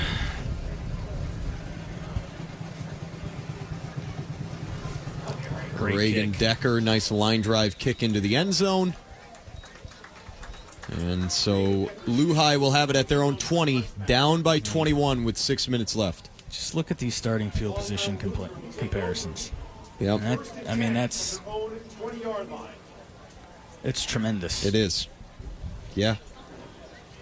You're talking like essentially, in a sense, 100-plus yards of offense. That's true.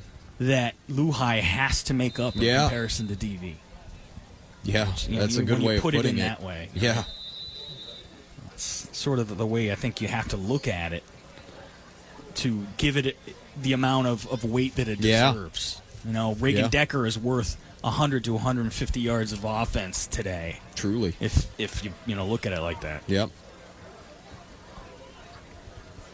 Not to mention the field goals and every extra point being made. Yes. Robinson under pressure. He escapes. And Robinson will run out of bounds with a short gain. Looks like he's going to pick up about 6, maybe. No, they're going to mark him out. 2nd and 7 now at the 23. Now Lehigh's trying to pick it up here. Although the clock's not running, this is where they don't necessarily need to rush. Yeah.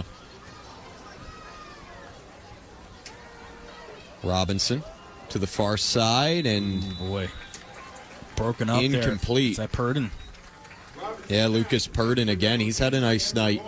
Yeah, I think he was looking at possibly getting both hands on that one. Broke on that nicely. Quickly 3rd and 7 for this Crusaders offense. You have to figure if you're able to stop them here on downs, that's pretty much the end of it. Yep.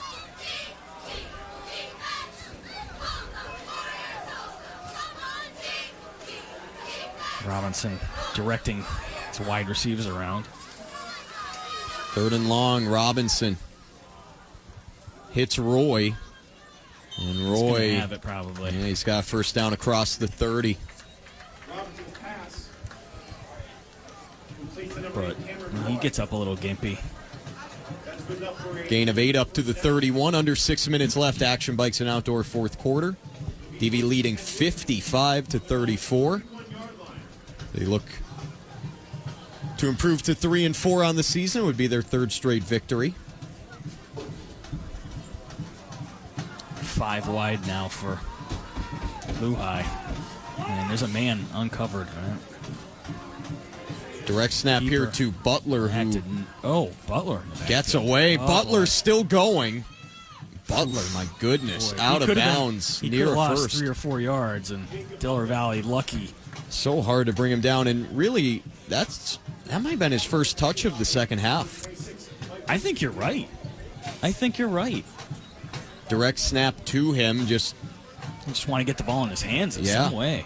Look at this here. So they're running Robinson, Robinson is flanked out, running Wildcat with their best player, Butler. Well, they're going to give him a first down. Wow. They had him marked like a yard short. Interesting.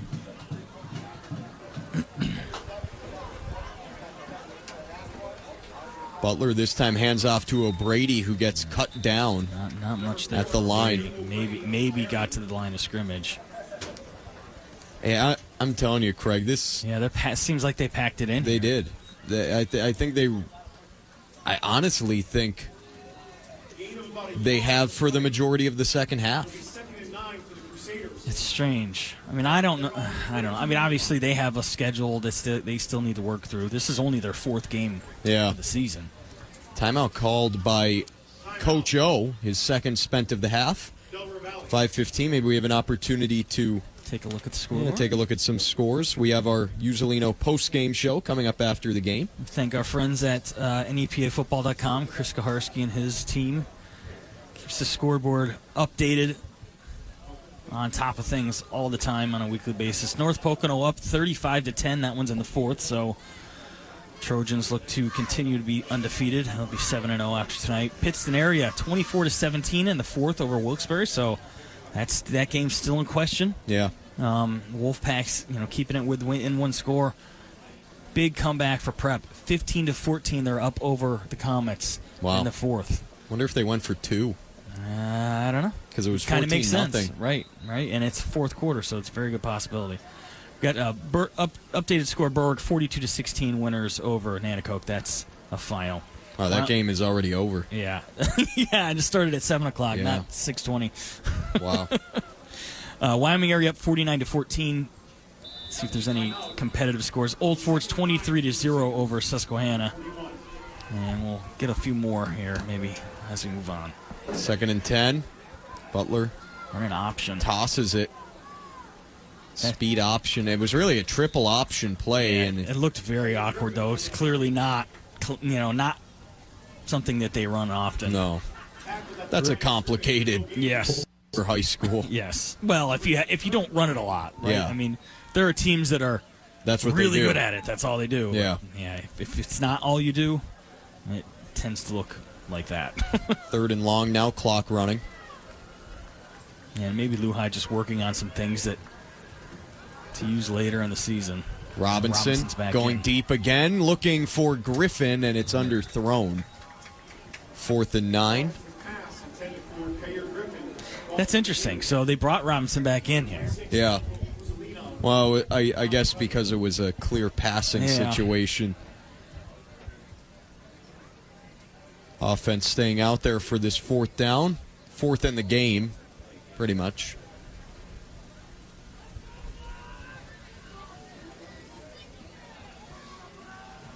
For a game that started off very inauspiciously for the Warriors. Yeah. They were able to get things turned around here. And they've had a nice night. arguably, and they were not far from being down 2 scores right early in the first quarter. They were able to get a stop on 4th down. And who knows how this game goes if they're down 14-0. You're right. 4 or 5 minutes into the they went 3 and out on their first offensive possession. Yeah. Lehigh took the ball down the field. Could have gotten bad. Could have been 14-0 halfway through the first quarter, and who knows how things go. But that defense stepped up, got a stop when they really needed to get one, which has been an issue for them this year. But they got one when they needed it, and ever since then, it's DV's just done a really nice job of kind of taking care of the football, which is a big thing as well that we haven't really talked about. No, Delaware Valley just all season long. How many interceptions? McGarvey has a few, but so many of them came against those really elite teams. I think Central York, McGarvey might have thrown 3 interceptions in the Central York game. Yeah. And so outside of that, I think it's 2 for the rest of the season. Yeah, he's done a nice job of taking care of the football. And what else is, one of the things that we mentioned in the pregame was we haven't seen this team play 4 good quarters of football. No. I think you can make an argument that I think they played 4. I'm not saying that we're perfect, but certainly the offense has played 4 good quarters of football. Yeah. And the defense really has gotten stops when they needed to get stops in some important times in this game. Coach Olsmer probably not happy to give up 5 or 6 big plays. But right. The defense gave up 28 points. All in all, it's been pretty good. 4th and long, Robinson throwing it out for O'Brady, and he is stopped. Oh, boy. What a tackle. Purdon again to force the turnover on downs. Yeah, little gimpy getting up because he delivered the wood, and the wood was also delivered to him. Yes. But at the end of the day, Purdon got the work done. He's a little bit of a leg gimpiness here. At this point, a couple first downs will do it. It will again be Lucas Petersheim. That's not correct. We do see McGarvey there. Maybe just getting a break. Yeah. I mean, look, McGarvey's taken a lot of hits this year. He has. First down handoff, Devin Estevez bounces it to the outside, now cuts it up. There's a flag that flies Probably in. going to be a hold. Yep. It's going to end up being close to a 3-hour game. Listen, when you have 90 points scored, or almost. Yeah, 89. That'll do it.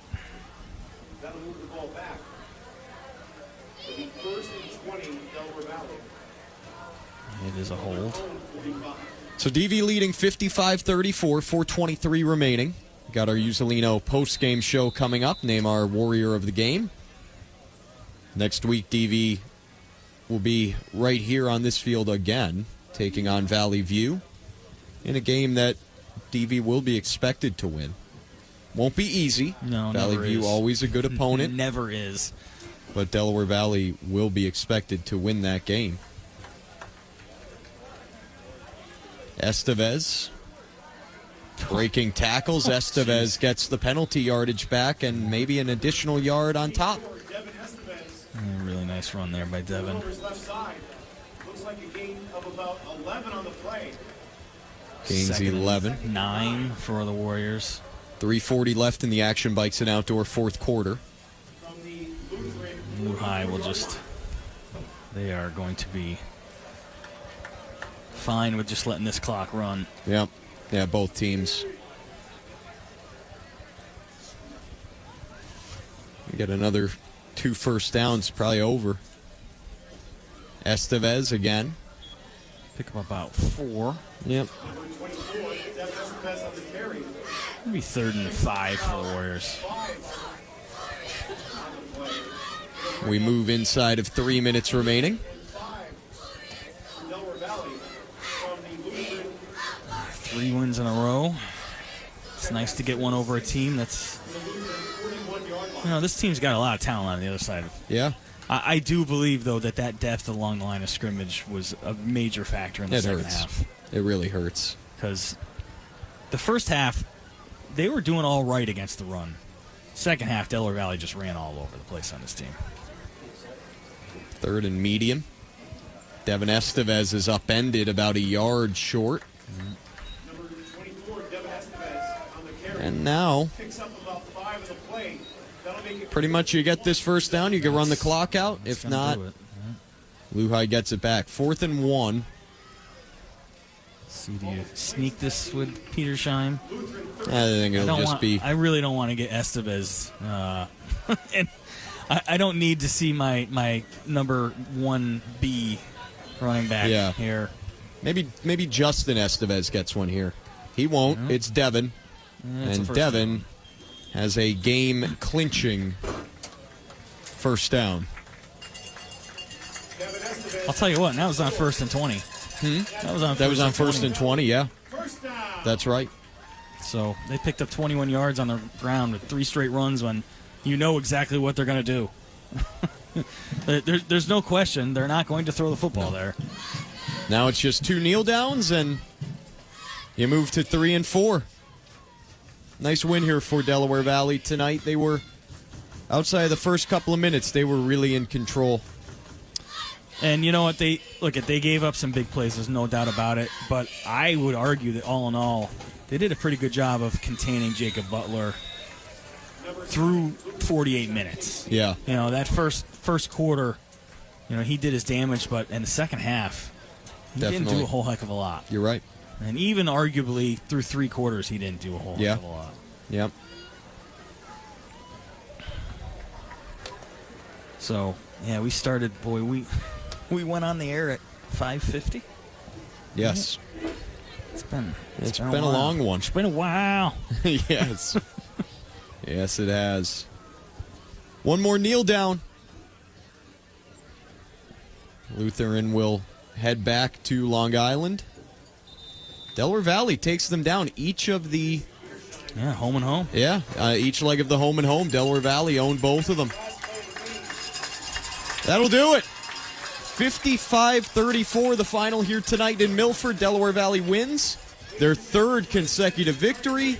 They moved to 3 and 4 on the season, and things are looking quite up for Coach Olsmer's gang. We'll take a quick break. When we come back, we have our Uzzolino post-game show. You're listening to Delaware Valley High School football on the Pike 106.9, presented by Olsmer Clark Insurance. You're listening to Delaware Valley High School football on the Pike 106.9 and 1450 WYNY, Milford.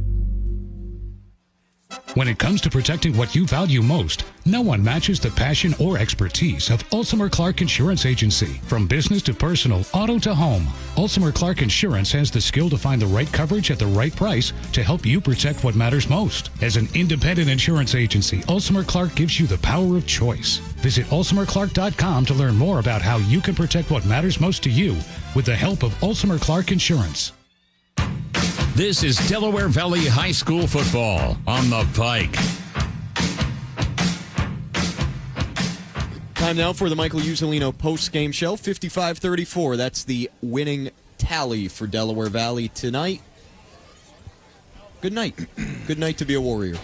Yeah, like it. This offense is very impressive tonight. A lot of guys got job done. I can't really...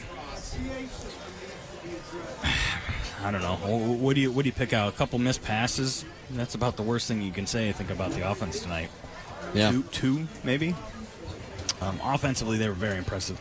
Defense, I think from the second quarter on, they really were much more effective. First quarter, had some issues, got a little bit worried. But, starting about midway through that second quarter, they really started to kind of step things up and were able to find some kind of recipe to slow this offense down. Yeah, and the second half really was just owned by Mike Uzzolino. Well, I agree with that. I'm wondering, we didn't discuss anything off air. Obviously Mike had a massive game. Yeah. But you could also argue that Devin Estevez had a great game when he was carrying the football as well. Yes. And why was that? Well, because you're getting worn down by Uzzolino, and you also have the offensive line. Right. This offensive line has gotten much, much better over the last 3 to 4 weeks. Yeah, it's a marked difference. Maybe this is the time to recognize them. That's what I have in my head. Because listen, no matter who the running back is in this backfield, the last 2-3 weeks, they've all had space to work with. You're right. Yeah. And then today, even, that included Justin Estevez. Yep. I think this offensive line was absolutely outstanding tonight. I like it. Yeah, and, last week we went with Uzzolino and Devin Estevez. You could do that again tonight. You could. But the offensive line, give them their... Those guys, let's not forget, Uzzolino's touchdowns, he wasn't getting touched. Yeah, he'd just gone. And there's a reason for that. And don't get me wrong, Mike Uzzolino is an outstanding running back. Yeah. But when you get beyond the linebacker level without anybody putting a hand on you, very true. There's a reason that's happening. Yes. And that's because the 5 guys and the tight ends and your fullback are getting it done up front. Yep, and winning up front. Really did it tonight. And that's huge for Delaware Valley. I mean, because this offense is predicated on the run. Yeah. They've done a really nice job throwing the football. Colin McGarvey, I think, has been maybe people inside the program wouldn't say it, but because maybe they knew, but I never saw this coming. Nor did I. He's had a great year. But when this team can run the football, and then you give Colin McGarvey the ability to run play action where a defense has to respect that play action, that's how you score 55 points in a game. Yep. So that's my vote tonight is that offensive line, because I feel like they're a difference maker tonight, and they were outstanding. I like it. I do. I think that the offensive line the last few weeks and especially tonight, they've just been so good, and they deserve to be recognized. Something that at the beginning of the season was arguably, and it was a problem. It was. It was a weakness. It was, and it was a very concerning one. Yeah, and I think it's become a strength over the last few. They have really developed into a solid unit. Yep. And they're doing what we are normally used to seeing Delaware Valley offensive lines do. And that wasn't the case at the beginning of the football season. It was not. But they have certainly arrived, and now the team is down there. And, we haven't seen Colin McGarvey's not running for his life anymore either. That's true. That's true. It's all that unit up front is a massive, massive difference maker for this football team. And then they've really kind of gelled. And I'm sure Coach O would agree that they've really earned the kudos, I think, tonight. I'm with you on that. 55-34 is the final. Just about time for us to wrap this one up. Before we do so, we have some thank yous to hand out. Thank you to Coach Olsmer for taking some time down on the field pregame to chat with us. Also, thank you to Josie Lordy for conducting those player interviews. Got to hear from Dylan Bannon, Mike Uzzolino, and Devin Estevez, the 3 stars from last week's game, and a couple of them start again here tonight in week number 7. I'd like to thank everybody here in Milford, everybody from Delaware Valley High School for taking care of us as always. Thank you to Sean Giblin and everybody else. Also, Jack George and Haley Neeson running the show. Doing a great job back in the Pike 106.9 studios. Thank you to Jack and Haley, Bud and Julie Williamson for allowing us to be on air, and everybody else at Pike 106.9. And, of course, all of our sponsors who make these broadcasts possible. Oliger Injury Law, the O'Connor Medical Urgent Care, Olsmer Clark Insurance, Action Bikes and Outdoor, the law firm of Oliger and McIntyre, Lehman Strickler Insurance, and a sponsor of our postgame show, your trusted realtor, Michael Uzzolino. Final score again here tonight, Delaware Valley 55, Long Island Lutheran 34. It's 3 straight wins for DV. They'll be back in action a week from tonight. Kickoff is at 7, right on this very field in Milford against Valley View. We'll be on the air right around 6:35 for the Uzzolino countdown to kickoff. For For Craig Brown, I'm Jake Graziano. We thank you so much for joining us on this Friday, and please have a great weekend.